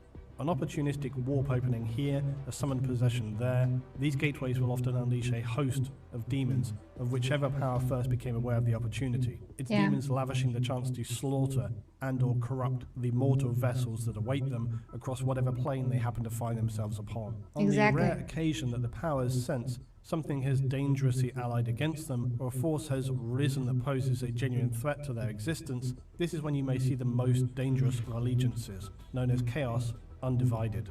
Yeah, and that's exactly as well what I meant, that whenever, we're still on that point where whenever they see the opportunity and whenever they see that something is gathering against them and they see that as a threat, they bind together, they act directly, consciously towards that. So it is a conscious, deliberate effort to create the opposing force that is going to be, gonna be equal to the force, the positive force that is trying to, attack them. Let's say, equal is not equal. Maybe it's not equal. The point is, that obviously they are aware that if somebody is gathering against them, they have to stop that before it spreads, before it grows. They themselves know how their strength in numbers, and how if something is planned and if something is concentrated enough, it could make an impact and it could penetrate, and they don't want that to happen to them. So when they recognize such an activity, they will act upon it immediately with utmost force. And unlike us, and by us again, let's say that we are the better guys, not completely evil. Okay, unlike the positive forces of Earth, let's just call them that, that act against chaos. That's why I'm gonna refer to them as positive. So unlike them, evil never sleeps. Like I've said, evil never stops planning, scheming, Just never, never, ever. And they're not naive as us to assume that we're just gonna stay on our butts and we're not gonna do anything. No, they're already planned, and try to prevent whatever attempt on their horrible existence we can uh, we can gather or manage. So, good forces, sometimes if they're naive enough, or they I just remember that example that I want to say. uh, if if good forces just underestimate their negative opponents, that is where the negative opponents have all the leverage they need because you underestimated them. But that's not what evil does. Evil never underestimates. Not never, can also lack some kind of information or knowledge, so they can not do the perfect evil thing to stop the good. Of course, that's why good, wins, because they underestimate something that is only, um, only a character aspect of good that evil really doesn't care about. So in that kind of a way, evil can make a mistake. Yeah, but the point is that whenever they lack of some kind of a wisdom or perception in that kind of way, because they're thinking of good as this very, very stupid thing, they just hate good. And they think that good is dumb and useless. Yeah, that is why they sometimes miss how people can be very motivated to bound against evil and to actually decide to do the harder things and to nurture their good qualities and to apply that against evil. And that is what happened when Cadia was destroyed. I watched about Cadia, and all the people, even in their moment of death, they were like, we're not gonna give ourselves. You hear me, evil? You hear us, chaos? We're gonna fight to our last freaking breath. It was kind of like this. And then Cadia was this murder planet that became a symbol of uh, extreme willpower and just well, that's the strength of real human determination against evil, and just the sheer might, and just amazing. Okay, so the example that I wanted to give is actually with my favorite character, that is Xena, warrior princess. Some of you know very well about Xena because I'm a huge fan. So I'm a proficient professor about Xena. I'm very, very, very, I'm high level of Xena. Okay. So about Xena. The example is that basically when she was evil, she chose to nurture that side and she became evil. She was not evil initially. She was innocent girl, all of those things, but her village was attacked. Her little brother Lysias was killed by this warlord. He didn't even care who he's killing. He just pillages and, loots everything, just kills and burns and all that. And just her little brother was very brave and noble, and he decided to go against this warlord, but he was not experienced of a warrior enough, so he got killed by the warlord. And Xena saw that, and she was like, I'm not having this.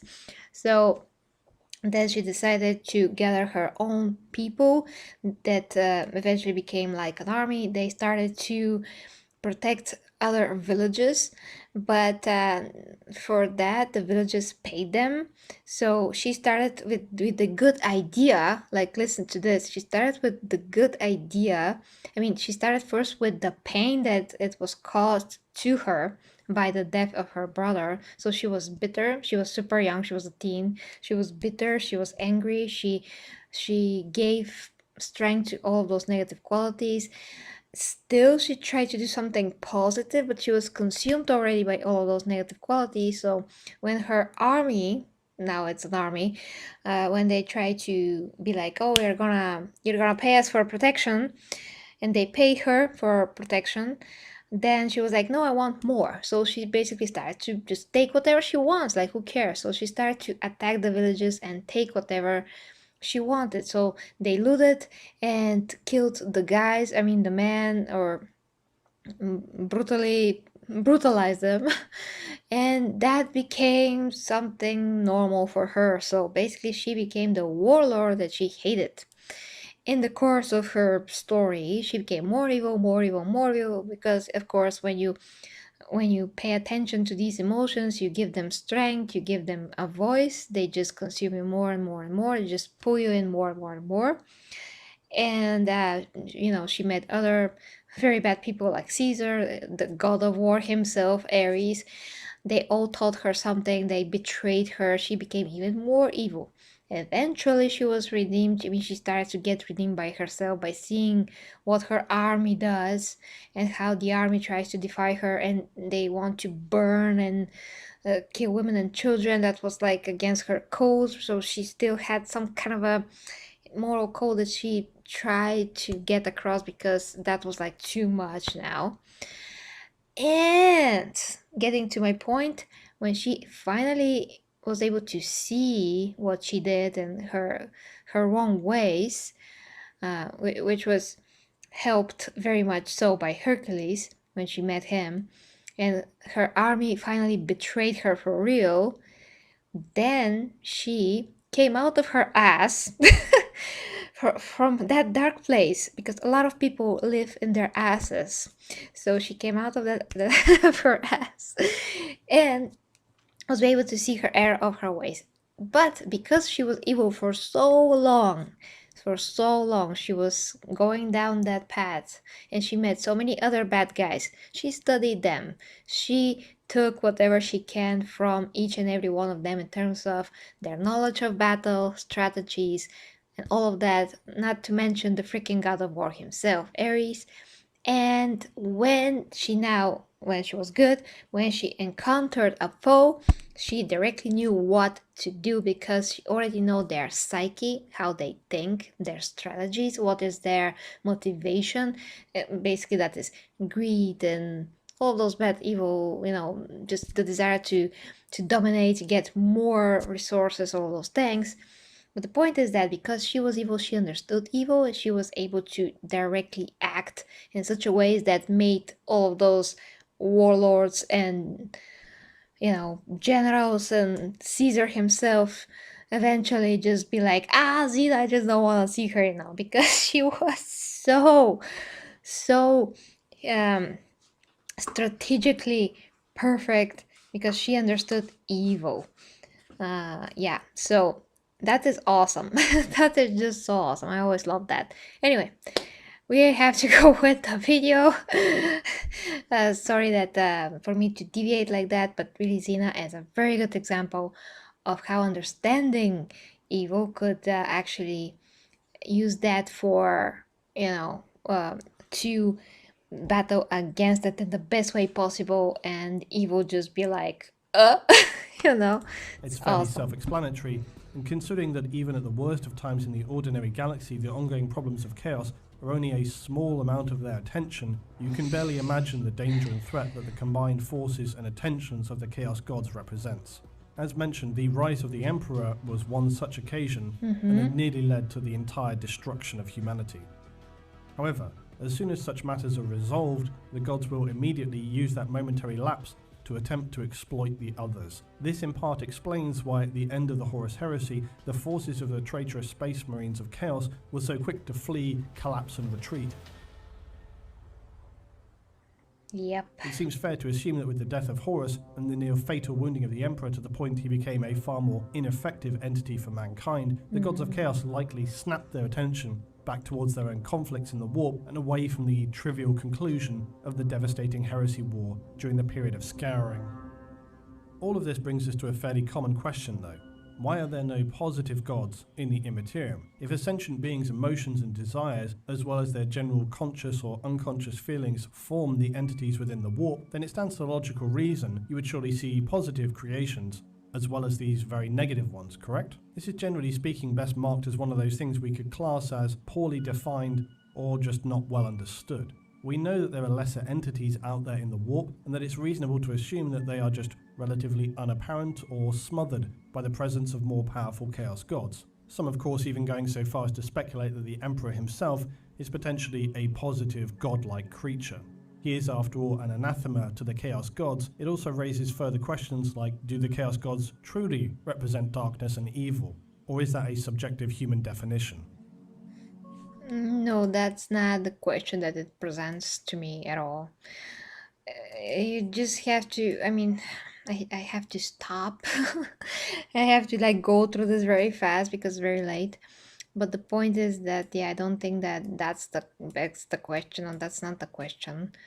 The question is like, where the heck are the positive? If everybody are really so negative, probably not gonna be a lot of positive entities there. They could be smothered, yeah, in that kind of a way. I mean, it's the way that the world is the warp in the world, in the universe, that universe ours is presented. But I personally prefer to subscribe to that theory that the Emperor is one of those positive entities, and through humanity he wanted to make the difference. I mean, he wanted to make humanity as strong as humanly possible so they can oppose the evil gods, eventually fully defeat them in some kind of a way. So that's just a theory. We know that there are lesser entities out there in the warp, and that it's Yeah, let's reasonable to repeat assume that that they are just real quick. relatively unapparent or smothered by the presence of more powerful Chaos Gods. Some, of course, even going so far as to speculate that the Emperor himself is potentially a positive godlike creature. I mean, he should be. If he was not on their level at least, but on the positive side, he would not be able to have the power to be their anathema and their opposite, and strong enough to be their opposite. So he must be very, very freaking strong, to the point where he hasn't shown that directly yet, in order for him to be considered, I mean, they're literally like, oh my gosh, the Emperor. They're like this when it comes to the Emperor. So there's something about him that's really, really damn powerful. Otherwise, they will not be so intimidated by him. And intimidated is just the word that I'm gonna be used for now. But the point is, his presence, his mere existence, thus disturbs the heck out of them. So, and there are four of them. So just imagine how strong he should be if all four are like, the Emperor? Yeah, we are planning to kill that. To kill that son of a. Yeah. It's like they almost don't want to deal with him directly and just do everything they can to ruin his kingdoms, because that's gonna make him weak in a lot of ways, because he's gonna lose the foundation that he already established without he being directly in charge right there. Although the Grey Knights are something that is created after the heresy, and it's awesome, and they're like the opposite force as well. But still, the Emperor is not the main. He's not been able to be the main guy. I mean, he's the main guy, but he's not been able to be fully himself in that state. Of course, he's not fully active. So that's the issue. But still, he intimidates. It's like midnight now. Intimidates the heck out of them enough for them to be like turtles getting their heads into the shell. Yeah.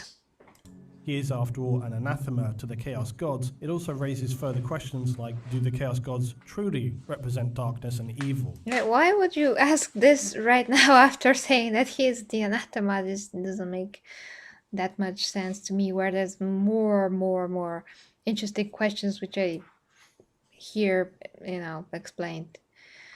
Yeah, there are. To me, there are. Or is that a subjective human definition? Definitely not subjective human definition. Because of all of those things that I explained for an hour and something. For almost 2 hours now. Why is that subjective human definition? Because I explained it.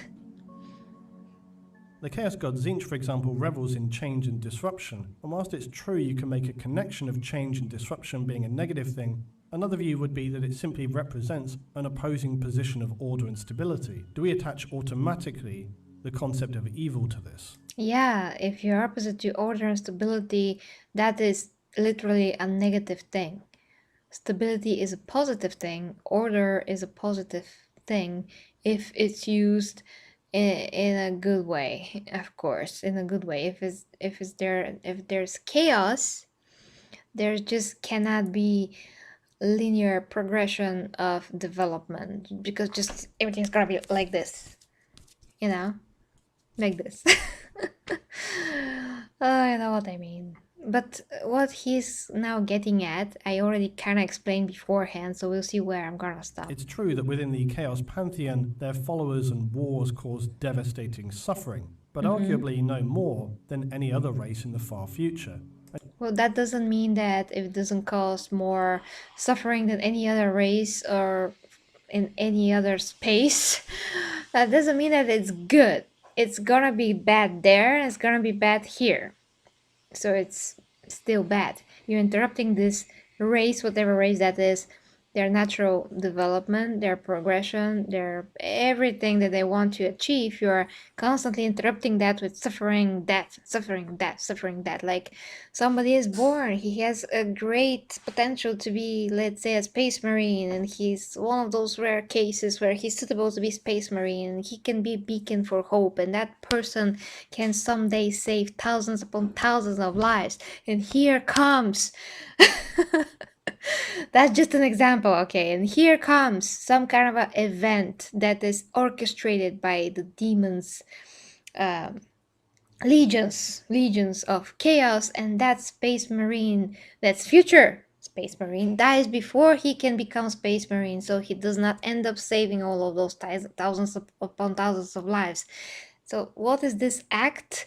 This is an evil act. You're killing somebody that had the potential to save, will in the future save thousands upon thousands, but you're killing them because you know that he's gonna become this person, he's gonna become something good and productive and meaningful, and you wanna kill that meaningful, very good thing. So yeah, no matter in which universe that is happening, it's still gonna be bad. Still gonna be bad. And humanity itself is no beacon of purity and innocence when it comes to such things. Well, we are not, because we're still human, we're still developing, we're so lower level compared to a god. So of course that we're gonna have flaws. That doesn't mean that we don't have, the potential to nourish the better part of ourselves and clean those things in time. But if we are still being killed non-stop and all those atrocities are committed upon us, we're never gonna get to that good state, We're never gonna be better. It's worth remembering as well that without the depraved selfishness, violence, and all the worst traits of mortal races, the Chaos Gods wouldn't even exist. So it's hard when you really think. They would not even exist. Yeah, they would not even exist to that extent. They will still exist as far as our our negative qualities go, in terms of their magnitude, concentration, and nourishment from us. But completely to not exist, in order for good to exist, evil also has to be present. In order to appreciate and see the light, there has to be darkness, all of those things. So it has to be a balance. They still have to exist, so the balance could be established. But the problem comes when they want to have complete dominion over and stop all development on all races and everything. About it, to ascribe that they are mindlessly evil. If anything, the Chaos Gods are a reflection of mortals as they peer into the ocean of the warp with their souls. Yeah, the reflection, like I've said, this is only a part of the whole puzzle, and how the interaction between them and us is coming. And like I said, by us, I just mean humans, just because we're human, but of course I mean other races that also have, like the Eldar, that also have connection to that, to the gods, and effect on overall everything. But I'm just saying humans because it's easier. That doesn't mean that I don't have in mind the other sentient races that are connected to the warp and to the chaos gods. But yeah, I mean that yeah, what they are doing is a mirror, but that doesn't mean that it's all that it is, and that is that easy to comprehend. It's always more complicated than that, as I previously explained. With so much of what occurs in the galaxy of the far future, humanity will and has always attached unobjective, even irrational emotions and fears to events or individuals. It's what enables them to be perceived as being fundamentally good or bad. Well, that's very huge excess what he's showing here. I mean, how many people are complete psychopaths and gonna The do Xenos this? race of the Orcs are a good example, often seen by humans to be foul, war-hungry, yes, even evil creatures bent on mindless destruction, brutal horrors, carnage, and slaughter without end. But with further study, we know this not to be exclusively true. Orcs are not evil because they are not driven by some higher premeditated grand plan. They operate by design and instinct. Yeah, but this design, yeah, they may not have the capacity of intelligence to comprehend that their actions are evil, because for them it's super fun to fight everyone and to kill everyone, just so fun, and to kill themselves and to hit themselves while they run towards the enemy, and they don't care. I mean, orcs just don't care, you know. That doesn't mean that their actions are not evil. Their actions are very evil. They themselves, I mean, is this making orcs evil? Well, they're not actually aware that they are, but well, I just feel that because it's midnight and 40 minutes, and I'm talking for so long, it's just harder and harder for me to, to extract what I want to say. But the point is that the fact that they don't realize it, okay, they don't realize it, but what they're doing is still evil. So when you call them evil, but they don't know that they're doing it, what to tell ya? I mean, I think that's a topic on its own, because we're not talking about the orcs here at all. We're talking about the gods. I'm just commenting on his point here.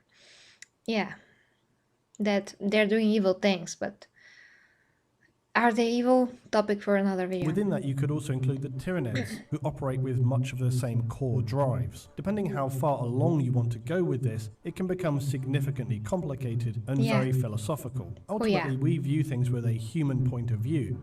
Well, it's very philosophical, because if we don't get into the philosophical and all of those things that the writers, like I said, the authors themselves, they just has to be knowledgeable at some kind of a level in order to write their stories and their universes, and all of those concepts that are so complicated. And I mean, yeah, they have a background. They have a very substantial background. So of course that we have to get into their mindset and into the philosophies or theosophies that they ever read or learned in order to understand what they wrote. When I studied just literature at school, that was one of the objectives, to learn what the author wanted to say with whatever he wrote. That was one of the main points, so we can learn how to think critically and just deeply as humanly possible to get into the author's shoes.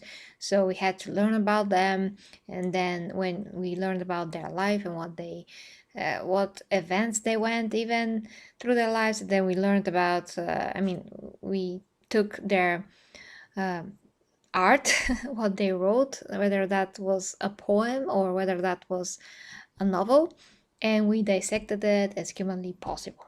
So yeah, that is how, when you're dealing with any kind of a literature, you have to go like zoom out, you have to get into that, because otherwise you're like, oh, what is my base for this? I don't know, I don't have a base. You can't comprehend without the base, that's what I mean. But the key thing to understand is that chaos is not as simple as it being bleak, darkness, or evil. That is a humanistic projection overlaid onto it. In some respects, elements of the Chaos Gods and what they represent are actually positives, depending on your point of reference. What is the positive point of reference? Humans. Human die. Humans suffer. Human decay. Human this, that's all bad, all bad, all bad. And then, oh, who did that? Oh, the chaos gods. Oh. Okay, they're good. uh, I mean, unless they have some kind of a very higher level of beautiful future agenda, which no positive god will have to that extent, I mean, to such level of access, from human or not human perspective, as far as I know, that cannot be perceived as good. Saying this, I can feel Imperial Inquisitors heading my way with increasing urgency. Yeah, I would be that Inquisitor. I will go there and be like, Luetin, are you sure, Luetin? Truly, though, this is where things are slightly It's contentious. all in good fun, guys. It's never, to my knowledge, expressly explained about the morality or the positive negative aspects of the Chaos Gods. There are subjective interpretations and quotations, and arguably it's just a matter of perception. We could, for example, look from an orc's perspective. A god like Khorne, that is a concentrated expression of violence and bloodlust, would not look dark, evil, and abhorrent. For an orc, Khorne would look pretty positive, appealing, energizing even. Yeah, but that is because, I mean, isn't that obvious?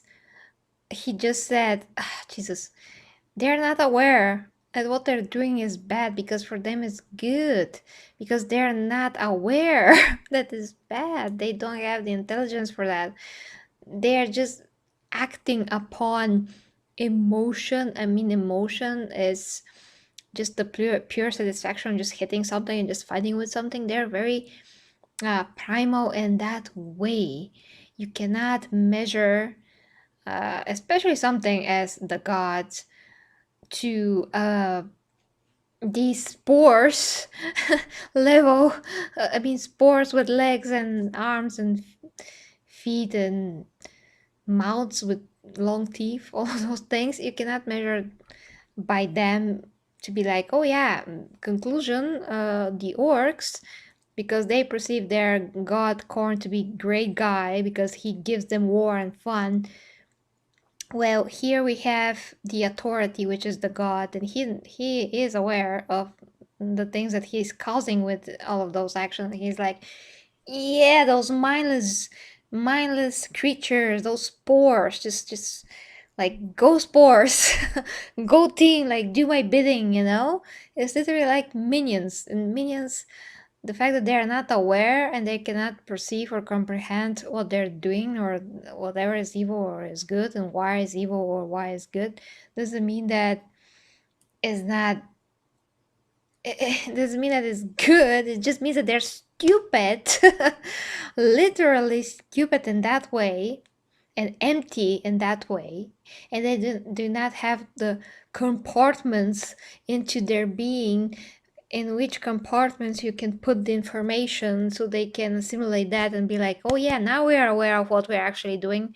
Yeah, it's fun for us, but just because we are programmed to be fun for us, so it can be mindless armies made by the Eldar, not the Eldar, sorry, by the old ones, so it can one day just be directed in a particular, you know, in a particular direction and be like, attack the Catan. You know, that's the original idea, unless there's something else of the old ones when they created these green orcs. So they're like, go there, attack someday.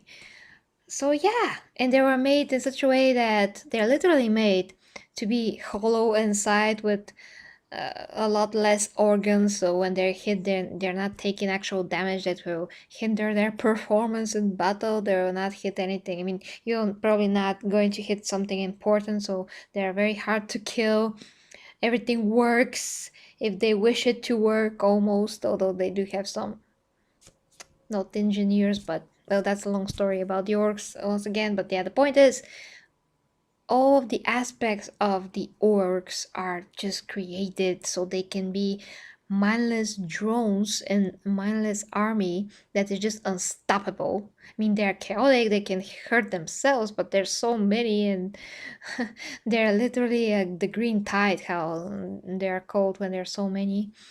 They're exactly created for this purpose, to exterminate as many as they can. So of course that to them, the god of war is gonna be awesome, because their whole existence is exactly for this purpose, and that in any kind of a way does not prove anything. And their perception is not complete because they have lack of comprehension and intelligence. That's the thing.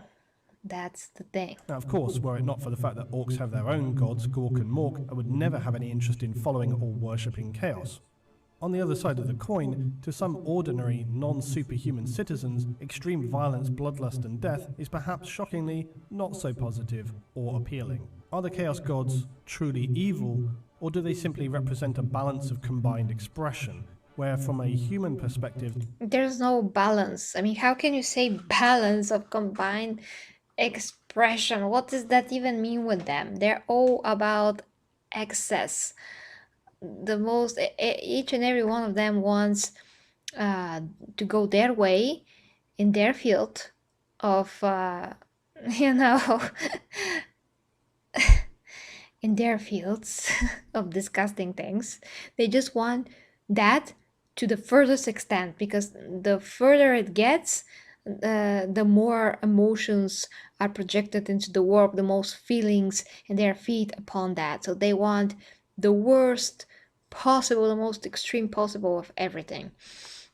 That's how they work. So there's nothing balanced about them, like nothing. At least not to my knowledge to this time. Like I've said, I'm just saying what I know to this period of making this stream. So I cannot to this point agree with that, because it just doesn't make any sense by their nature, their act, the ways that they act, the ways that they work, all the things that they do, the demons that they have, the forces that they have, how they deliberately attack, like we discussed earlier, particular forces when they see that they're gathering against them, how they hate the emperor's guts. everything. negative aspects are much more pronounced. Corn, Yeah, they for are. example, is known by some to also represent honor and courage. Zinch, while change can be a negative, can be a positive. Yeah, honor and courage, but that honor and courage is gonna lead you to war with somebody, and you're gonna kill yourselves. I mean, in between, and like two people are gonna fight. Let's say one be like, "I have an honor," and you just, step on my toes, and how dare you? And he's gonna slap him with a glove, and then they're gonna fight. So honor is gonna lead to fight and death. So exactly what I said. The path to evil is led by good intentions, but the end result is what really matters. Nurgle, while in this time undoubtedly it's slanted more towards horrific plague and mutation, yet it also to one degree can be about rebirth and even salvation. And Slanesh, while all about dark and hedonistic excesses, is also about life and positive experiences, albeit for yourself. Some few would even go so far as to suggest that Slanesh can represent love. I would imagine this to be more of an all-consuming love, though, that makes someone behave dangerously and irrationally. Yeah, stalker. Hello, I'm your stalker. I love you so much, I'm gonna kill you. I mean, there's literally such people. So love? No, that's not love. That's not love. That's obsession over somebody, and you think that you love them, but it's not an actual love, because love on itself and in its nature is entirely actually positive and selfless, and you always want the other person to be good and just to be better off, and just to wish their best, and you will not take this to any kind of a selfish extreme. If you want them only for yourself or something like that, it's not love, it's just obsession. yeah, it's what it is. But love nonetheless. No, it's not love. Not love nonetheless. No, we have to have a clear definition of love, and you can't say that somebody has love for you when they act like a psychotic crazy person. They just have obsession. That's not love, it's obsession. So yeah. Chaos and the Chaos Gods can be not only about destruction and horror, but about the exploration of the further realms of experience. They are the That looks like very good thing, yeah. Sure. That looks so good. edge of the expanse of consciousness and exist beyond the limits of human imagination.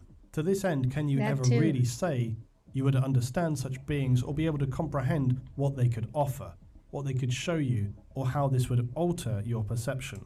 Well, they can show you a lot of things that they gathered through the millennia of their existence, like, the emperor. The emperor, as far as I understand, went in the warp, learned something from them. Then he decided to screw them up and use the knowledge to create the Primarchs. Of course, that they know stuff. That's of course. I mean, how can they're existing for unfathomable amount of time? Of course that they know you can extract something from them, but even if they want to teach you something, it's gonna be for their own gain and agenda. They're never gonna benefit you in any kind of a way that's gonna benefit only you. They're gonna have to take something from you that's gonna mean more than what you are taking from them. It's going to be more substantial than what they're giving you.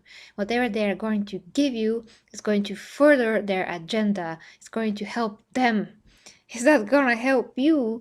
It's the same like if, like, let's say you sell your soul to somebody to achieve greatness and wealth and fame and all those things. Well, you're gonna have that. They're gonna give you, they're gonna steer the events in such a way that you're gonna get the fame and all the things that you want, the money, everything, and the power. But then after you're dead, and you can't even perceive that, but they can. So whenever is that time for you to die, they're gonna take your soul, use it for all eternity. So they're giving you this, and you're like, oh yeah, for this life I'm gonna be banging, I'm gonna be awesome. But that's, for them it's foolish, because it's such a brief period of time. For them you're just a freaking idiot. You're just like the stupidest person ever, because they're taking your soul, and you're not gonna incarnate, you're not gonna go to have another life. No, they're gonna suck you, or even, suck you within them, or even, let's say you incarnate, they're still gonna have your soul. You're still gonna be enslaved to them for all eternity. So all of your possible development that you could ever have as an individual being is forever stopped because of them. It's forever like done. You're done. That's true death. That's really true death and true suffering. And true, there's a lot of things that are true suffering, but the point is that there's one of the things that is to the very end of things, to a furthest extent. But people are that dumb that they would sell their soul, and they think like, who cares when I die? Oh no, that's where the real the real life begins, because actually, the the time there is an eternity, and you're here for like what, 70 years, 80, if even in that world, even less maybe. So, but yeah, let's say that as far as I understand, wealthy people in Warhammer 40k, they can live longer because they can take certain things and they can replace organs and all of that. Well, if they literally decide to serve chaos and sell their souls, they can live even longer, but that's gonna end sometime, and you're still gonna serve them chaos by your even intent to do this. You're serving them because you're already like such a deprived, pathetic being, You're selling the most important thing, the thing that it's worth beyond your comprehension, what your soul is worth, because that is actually what is you. You are not your mortal body, so they know this. But you don't know this. And that they exploit that. So yeah, whatever they can give you is not gonna be anything compared to what they're taking from you. That's always something to not forget. I think, to quote another explorer beyond the mortal world, the Chaos Gods and their domains are seen as demons to some, angels to others. Oh yeah, to such a person that wants to sell their soul, they're angels. Yeah, but he's still Devout selling members his soul at the end of the day, you know?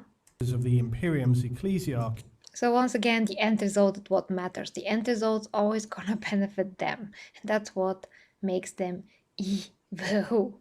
Literally patient, methodical, conniving, and everything. would say that these arguments are made by ruined and corrupted chaos cultists who are trying to merely rationalize the dark powers of the warp. It's also possible, though, that from a human perspective, positive gods still emerge in the warp, or even that they always have, but perhaps they're simply nowhere near as powerful as the other entities that exist there and are crushed and obliterated before they have a chance to grow. If you want to really get to the core of this, though, it's humanity's own self-delusions about positivity being as much or more prevalent than negative traits. Whilst it's true that most humans aspire to have positive aspects in their lives, you need to look at the larger picture and start to consider if the collective positive experiences are really that substantial or powerful in the grand scheme of things, or are they just more like positive background radiation in terms of their influence to the warp? Well, when the emperor is in his state, negative's gonna prevail. That's the thing. He barely keeps it away when he's not away, but you know what I mean. He barely keeps some part of it at bay. But well, in that moment when he was mortally wounded and all of that, the positivity aspect went downhill. So yeah. If you think of emotions and self-expression as needing to be of sufficient strength to essentially register in the warp, it helps to explain why, when you look at the creation of the Chaos Gods, they only generally seem to occur after significant periods of sustained, powerful, often traumatic, and not just ordinary but extreme emotions and expressions. We see that these resonated with enough strength to enable them to be able to come into a state of sentience. This to me suggests that it is only the most powerful feelings, or those on the edge of the spectrum of emotion, that registers and contributes to the warp most significantly.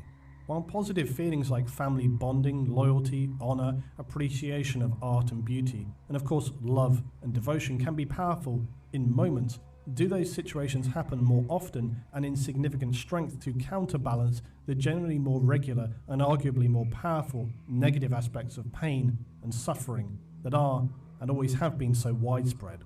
Well, once again, after the emperor was embedded into his throne, after that, yeah, definitely negative is more prevalent. So again, I say it's worth noting that the Chaos Gods only begin to appear after a significant period of fairly extreme, concentrated outpouring of consciousness and suffering before they were able to consume this power and come into being. Okay, ciao. Bye, Cyrus, for now. Once they reached this critical massive emotive energy that allowed their creation, they simply needed to just continue on while the endless emotive energy would continue then to sustain their needs. I'm also at the end, so that yeah. they had been created and would then just exist until the later periods in human history where their strength would become significant after the huge levels of horrific destruction that would befall mankind.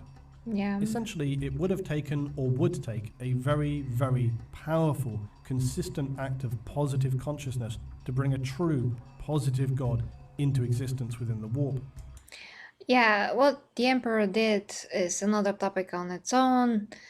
Then we have to get into layers upon layers of his idea. So, of course, what he did was not good, and it's a bit contradictory. A lot of things are contradictory at first glance or second even, for the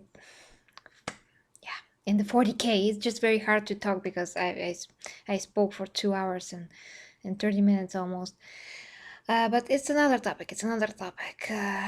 He can still represent the light, though, if the majority of what he's done is positive. So once again, we are into that point where if you choose to nurture the positive and the building powers rather than the the powers that ruin, then you can be considered more positive. But for sure, uh, he's not pure in that regard. We do need more explanation about the thing that he did where he killed so many people and they were just slaughtered by the Marines completely. That is also another topic. And that is very unlikely given the current state of mankind in the 42nd millennium or any time previous. And I will need to do further and further digging for that if I'm going to do that. Oh, one day. But he's definitely 100% opposite of the space of the Chaos Gods, which means that he is a lot more positive than they are. Like, a lot more positive. Of course, there is also just the even more simple rationalization that the warp, for whatever reason, is just more receptive to what we define as negative emotions and their associated actions than positive, for whatever reason. In relation to how we perceive the warp, one thing that I think is a mistake to envision is negative forces as dark and positive forces as light. That is something always projected onto them. This is an age-old description, and it's like so many things overly simplistic and a part of humanity's embedded cultural delusions. Well, not exactly. I mean, the fact that something is old doesn't mean that it cancels. It's not relevant now. On the contrary, I mean, especially when it comes to such beings that existed for more than we can know, any description of them would be still valid in some kind of a way. Because, yeah, for them it's just like a second of time. For us could be a lot of years, but the point is that the first initial description to say that something is light and something is dark is relevant, totally relevant, to describe overall what side they decide to nurture. So if they decide to nurture darkness, they are darker or dark. They decide to nurture the goodness, progression, and all of those things, they're good, of course. Yeah, that's simplistic. Doesn't mean that it's not relevant. If it's simplistic, we do have to have some kind of a, simple way to describe things to save time. And then if you want to get our brains together and think about it, to dissect further what makes one light and what makes the other dark. So yeah, the point is that when something is old doesn't mean it's not relevant. It just means that in the course of time, when humanity and other races are developing, they're going to be more aware of what is good and what is bad. Like, for instance, when you take the Tau in consideration, they're younger race, so they're a bit more naive in terms of how the universe functions and the warp and all of that. They're very advanced, but because they're younger race, they did not have all the experiences that the others races did have. They did not go through the things that we went through in that way that we did, elder as well, and all of that. So they are naive in that respect. I also discussed that last time. So when you take somebody like the Tao, you can see that they're still growing and still grasping the understanding of the universe and the warp and the space, I would say space, the chaos gods. They have a lot more to learn to comprehend what they truly are. So that's gonna take time. In the same way, they can have more simplistic way to describe, let's say, exactly the chaos gods. That doesn't mean that it's not true, this description. It just means that it's still on that level of simplicity, but further, they're just gonna add more knowledge to that. That doesn't mean that if you add something, you don't take the initial thing, you just add to it. So it does not make it less valid. That's what I'm saying. We love to rationalize things in human terms. To visualize bringing light into darkness is always going to prevail. It's simple to imagine because it's an ancient illustration from a time in human history where these visualizations were designed to easily illustrate two opposing perspectives. They demonstrate to people that the righteous power and the side that they needed to align themselves with to show them the positive aspects nullifying the negative ones. Light overpowers or pushes away the darkness. However, if you want to continue along with that thinking, you might also imagine that light may hold back the darkness, but that it never truly extinguishes it. Darkness is always there, waiting. And as soon as the light weakens, the darkness begins to creep in, to bleed into the edges of a room. That's true. To encroach and allow pockets of darkness to exist. Those small areas of darkness, who knows what they hold, and if the light dwindles or is extinguished, darkness will envelop what remains and dominate that space. It's literally cancer. It's literally cancer. That's the best way to describe it. The darkness. The best summation is that a lot of perceptions are informed by realities they themselves have individually experienced or been taught. There's undoubtedly also plenty of projection occurring, with people assigning negative traits to chaos. In reality, the gods themselves... I don't think that people can assign anything to chaos. It's just what it is. It is to them. Like I've said, the example with the space marine or whatever else it is. Somebody is causing you suffering against your will, like stopping your development, intruding on your personal space.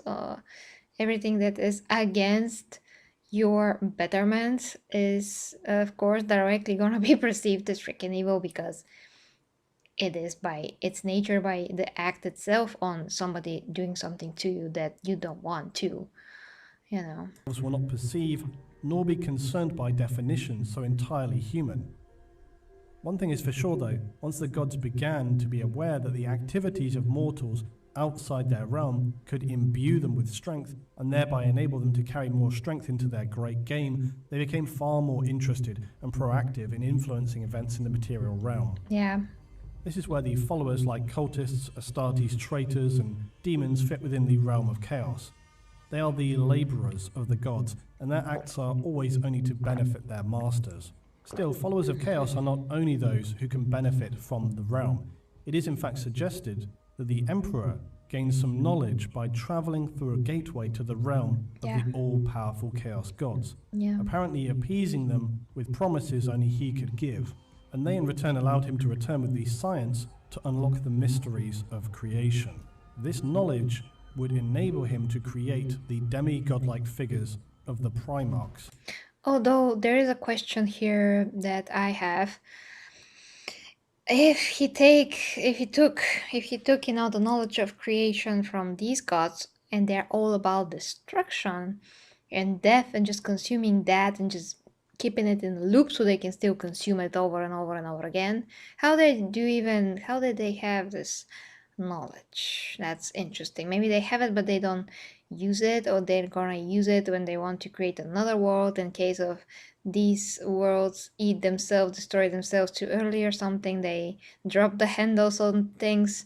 I mean, this exact aspect kind of deserves a topic on its own, because yeah, it could be a lot digged in. How would they have, I mean, they have a lot of knowledge, like I said, of course, but exactly for creation, something that is because they're parasites, basically. Even I read that somewhere, they're described as parasites gods, because they are living, thriving based upon what they can suck from others, from others, you know what I mean, from the races, from the materium. So if they're parasites, what do they want to, I mean, why would they have the creation blueprint at all, or why would they? I don't know, that's interesting. Actually, yeah, I can explain that. If you can think that initially they were not, I mean, when they were created, I have to get into a lot of other things, but basically, if I can abbreviate it, when they were not that strong initially, and they were still not so to the dark side, I mean, they were you know, still developing into that, you know, becoming that, but not quite there yet, you know, not fully negative, let's say. they might have, as gods, reached some kind of a development from the good side as well before they decided to go to the other side, which is still possible. Depends on how the god hierarchy is established in the Warhammer universe. I don't know if that is even written. I haven't found anything for that just yet. I'm just speculating from the prospect of what the others might have read, and from what they've read, they base their creations on. So, like I said, there must be some kind of a hierarchy and levels of the gods, and for somebody to be evil, mostly they initially originate from something positive, and then they see how the world is or see what they could gain and decide that good is not worth the effort, it's much more hard to develop in that way, so they just decide to do the other thing which is harm others and parasite and be parasite, be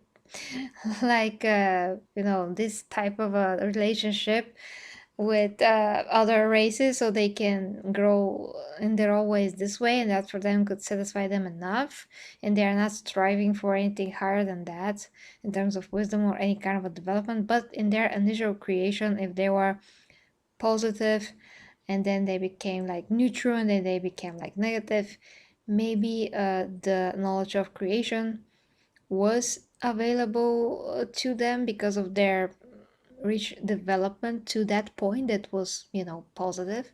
But after that they were like, they decided to go evil, so to speak, but they still have this initial knowledge, of course, because they went through that school. You can say that it's a school in that, in the way that it's progressing. And yeah, that would make them having this knowledge, that will make them in the possession of such knowledge. Yeah, okay.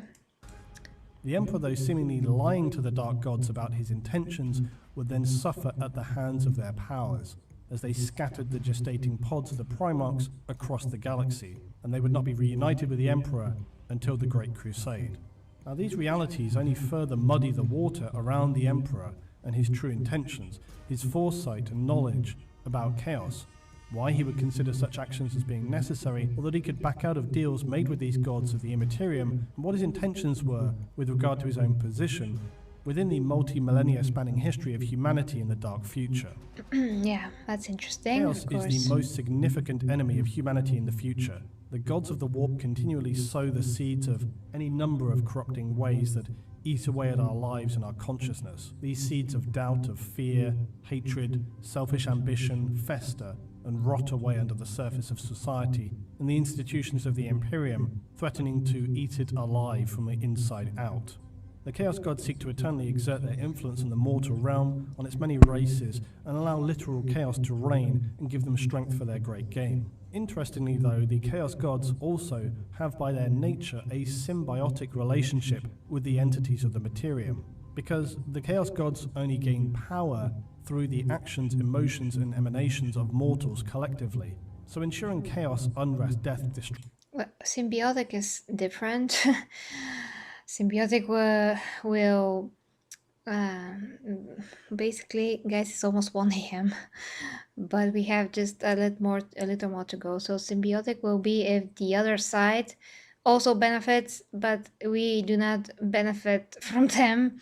They're just sucking the living life out of us and playing with us the way that they want to, manipulating us the way that they want to, lying to us, twisting the truth, telling you a bit truth, then slip the lie right there in the right time so you can be slipped and believe them. Symbiotic would mean, like, for instance, Venom and Eddie Brock. Venom is a symbiote organism.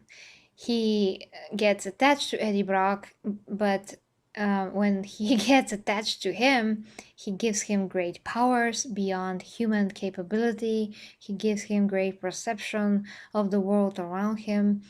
And just even if he breaks a leg, he is still healing him instantly. You can see that in the movie if you watched Venom. So yeah, Eddie Brock benefits completely, although of course Venom has his own mind, his own sentient being, and they have their arguments, which is very funny. That's another topic. But the point is that that is a symbiotic relationship.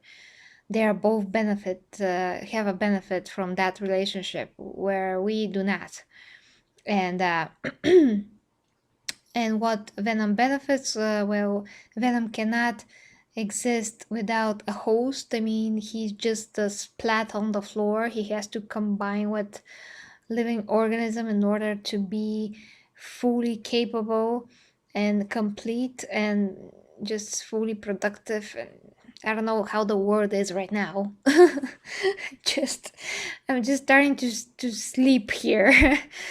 I'm so tired, but yeah, that's symbiotic relationship. And there, I mean, you can read it on the internet. It says there, right there, somewhere in Wikipedia, that they're parasitic. Parasite is different than symbiotic. Very, very different. Destruction, misery, and even hedonistic pleasures are all part of their aims. Yeah, The total destruction of humanity or all mortal races would not be to their own best interests, whether they're aware of it or not, or whether they even care about that or not. Without us, they would slowly cease to exist in their current form and would likely dissipate back into the warp until it was again a calm, balanced realm. In that respect, races like the Tyranids are far more literally dangerous. However, it is the insidious nature of chaos that makes it so despised. It is so often not an enemy in plain sight. It hides, corrupts, and distorts the innocent. Exactly. And whether the gods are truly aware of how reliant they are on mortals is another matter. They show little signs of concern for this, and their ongoing battle to destroy and corrupt continues. Even ever more severely in the 42nd millennium, now the Great Rift has torn through the galaxy, enabling the forces of chaos to have an ever more violent and invasive capacity. Now we will further explore the gods and forces of chaos in the future. They stand as the keepers of nightmarish hellscapes that most mortals dare to even imagine. Chaos has already inflicted untold damage on many races in the galaxy, most obviously the Eldar and the Imperium of Man, and they show no signs of relenting in their ever-ongoing quest to dominate all. Yet there is always hope. Always. But the grim darkness of the far future looks ever darker, with the strength and reach of the Chaos Gods being ever more pronounced.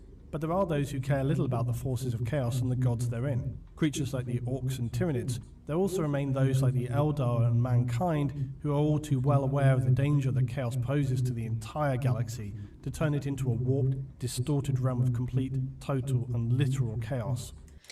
Well, we can talk about the Tyranids and their collective consciousness some other time, but I'm pretty sure that that hive mind really cares, because they're also like an opposition, so to speak, of the Chaos Gods, at least to my knowledge thus far. But of course, it's a topic for future discussion.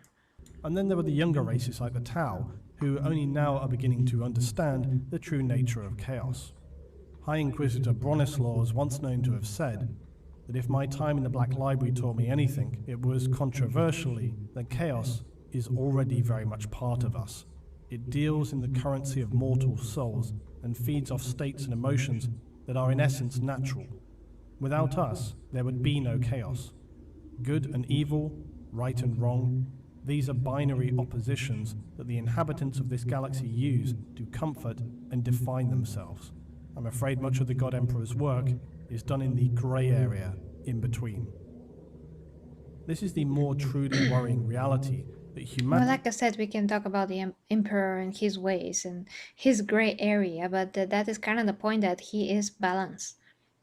And that is positive on its own. I mean, balance is positive. It sounds like it's balance is between the two, but it's positive in a way that it does not go into the dark. And when you sustain balance, you can also have progress, because you're simultaneously aware of both realities and both opposites of good and evil.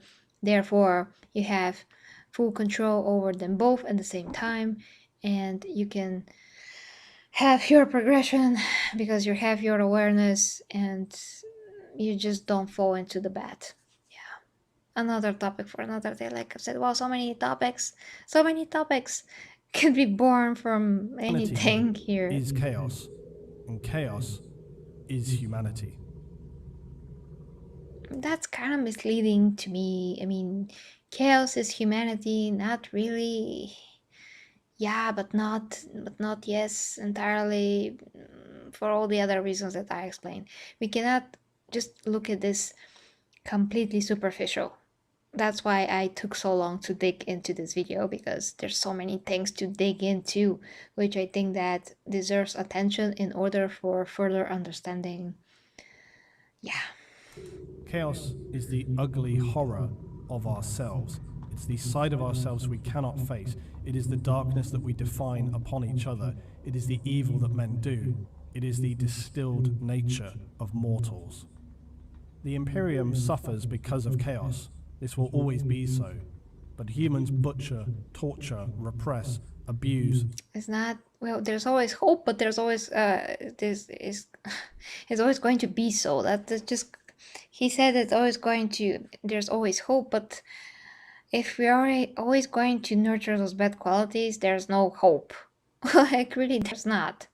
So you cannot just quote things, you cannot just make this epic readings of whatever it's been said. You have to dig in, like, what does that mean? Like, this means this and this means that.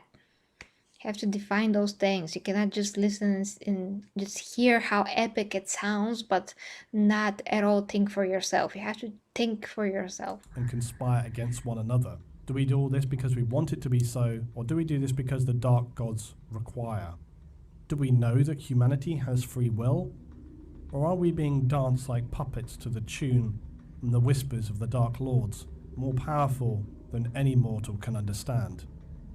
Yeah, let's not begin with that, how such a long topic that is about the free will, but yeah. Now, there are always many powerful quotes around the more defined chaos gods of Khorne, Nurgle and Slaanesh, but I think I would finish with something as Tzeentch would have it, that the Imperium is founded on chaos.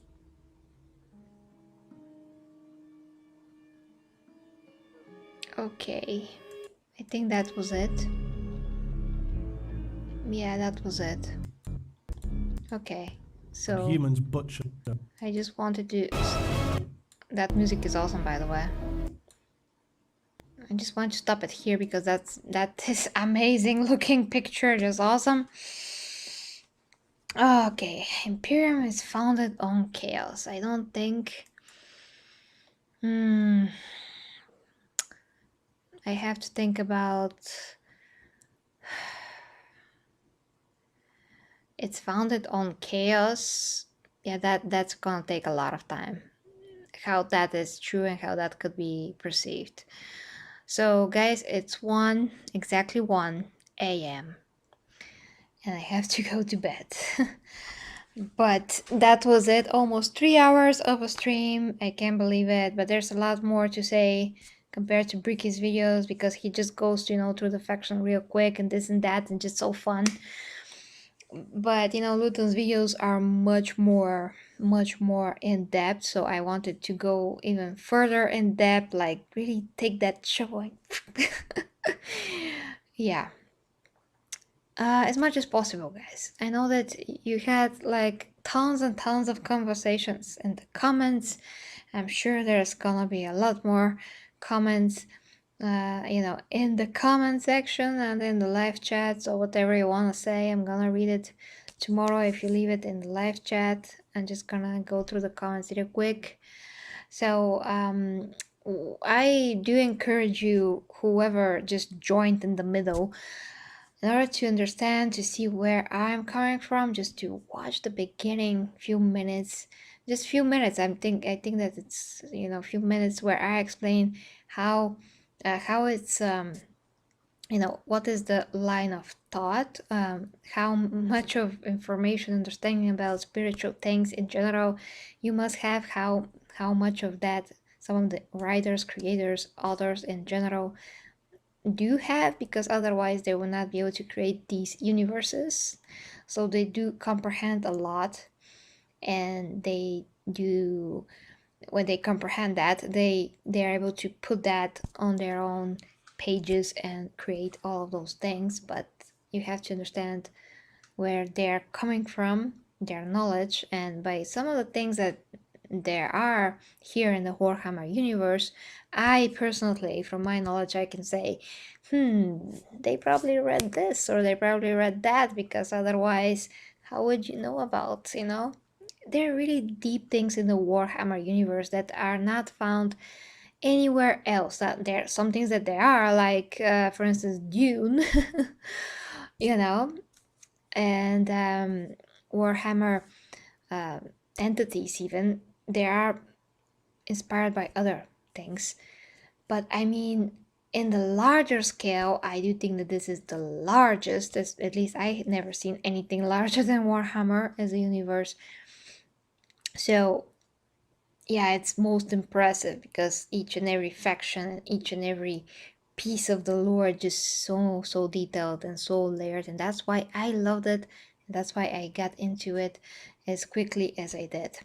So if I miss something or whatever it is, it's just what I currently can say in the hour. I started this like what, in 10 o'clock? Yeah, 10 and 10 minutes, I think, and now it's 1 a.m. So it's just based on what I currently know, but I will continue to study Warhammer and whatever other aspects are interesting. Now the next thing that I really want to do is maybe something about the Emperor, because the Emperor is really interesting to say the least, and fascinating. One of the most fascinating leaders, fictional leaders, that I ever seen in my life. Just so awesome. I mean, he's such a guy. Such a guy. But yeah, so Warhammer is endless, and I did what I can for this stream, 3 hours of stream. So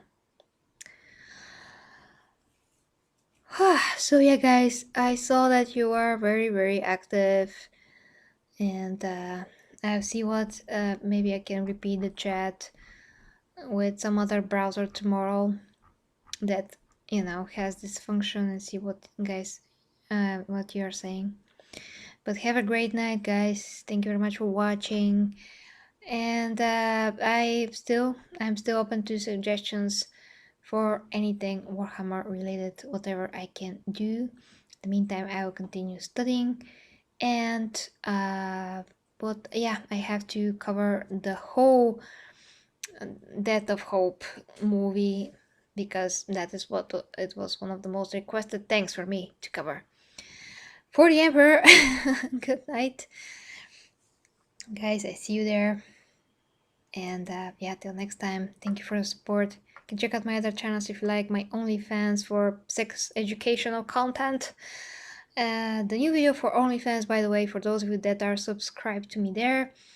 I hope that I can film it and release it tomorrow on the same day, because on the Saturday and Sunday is DC fandom. It's gonna be on Saturday, but with the time difference, gonna be on Sunday as well. So I have to cover the 24 hours, or at least some kind of hours, of the DC fandom online event. So stay tuned for that. That's why tomorrow is Friday, and I have to get out the OnlyFans video like quickest way possible.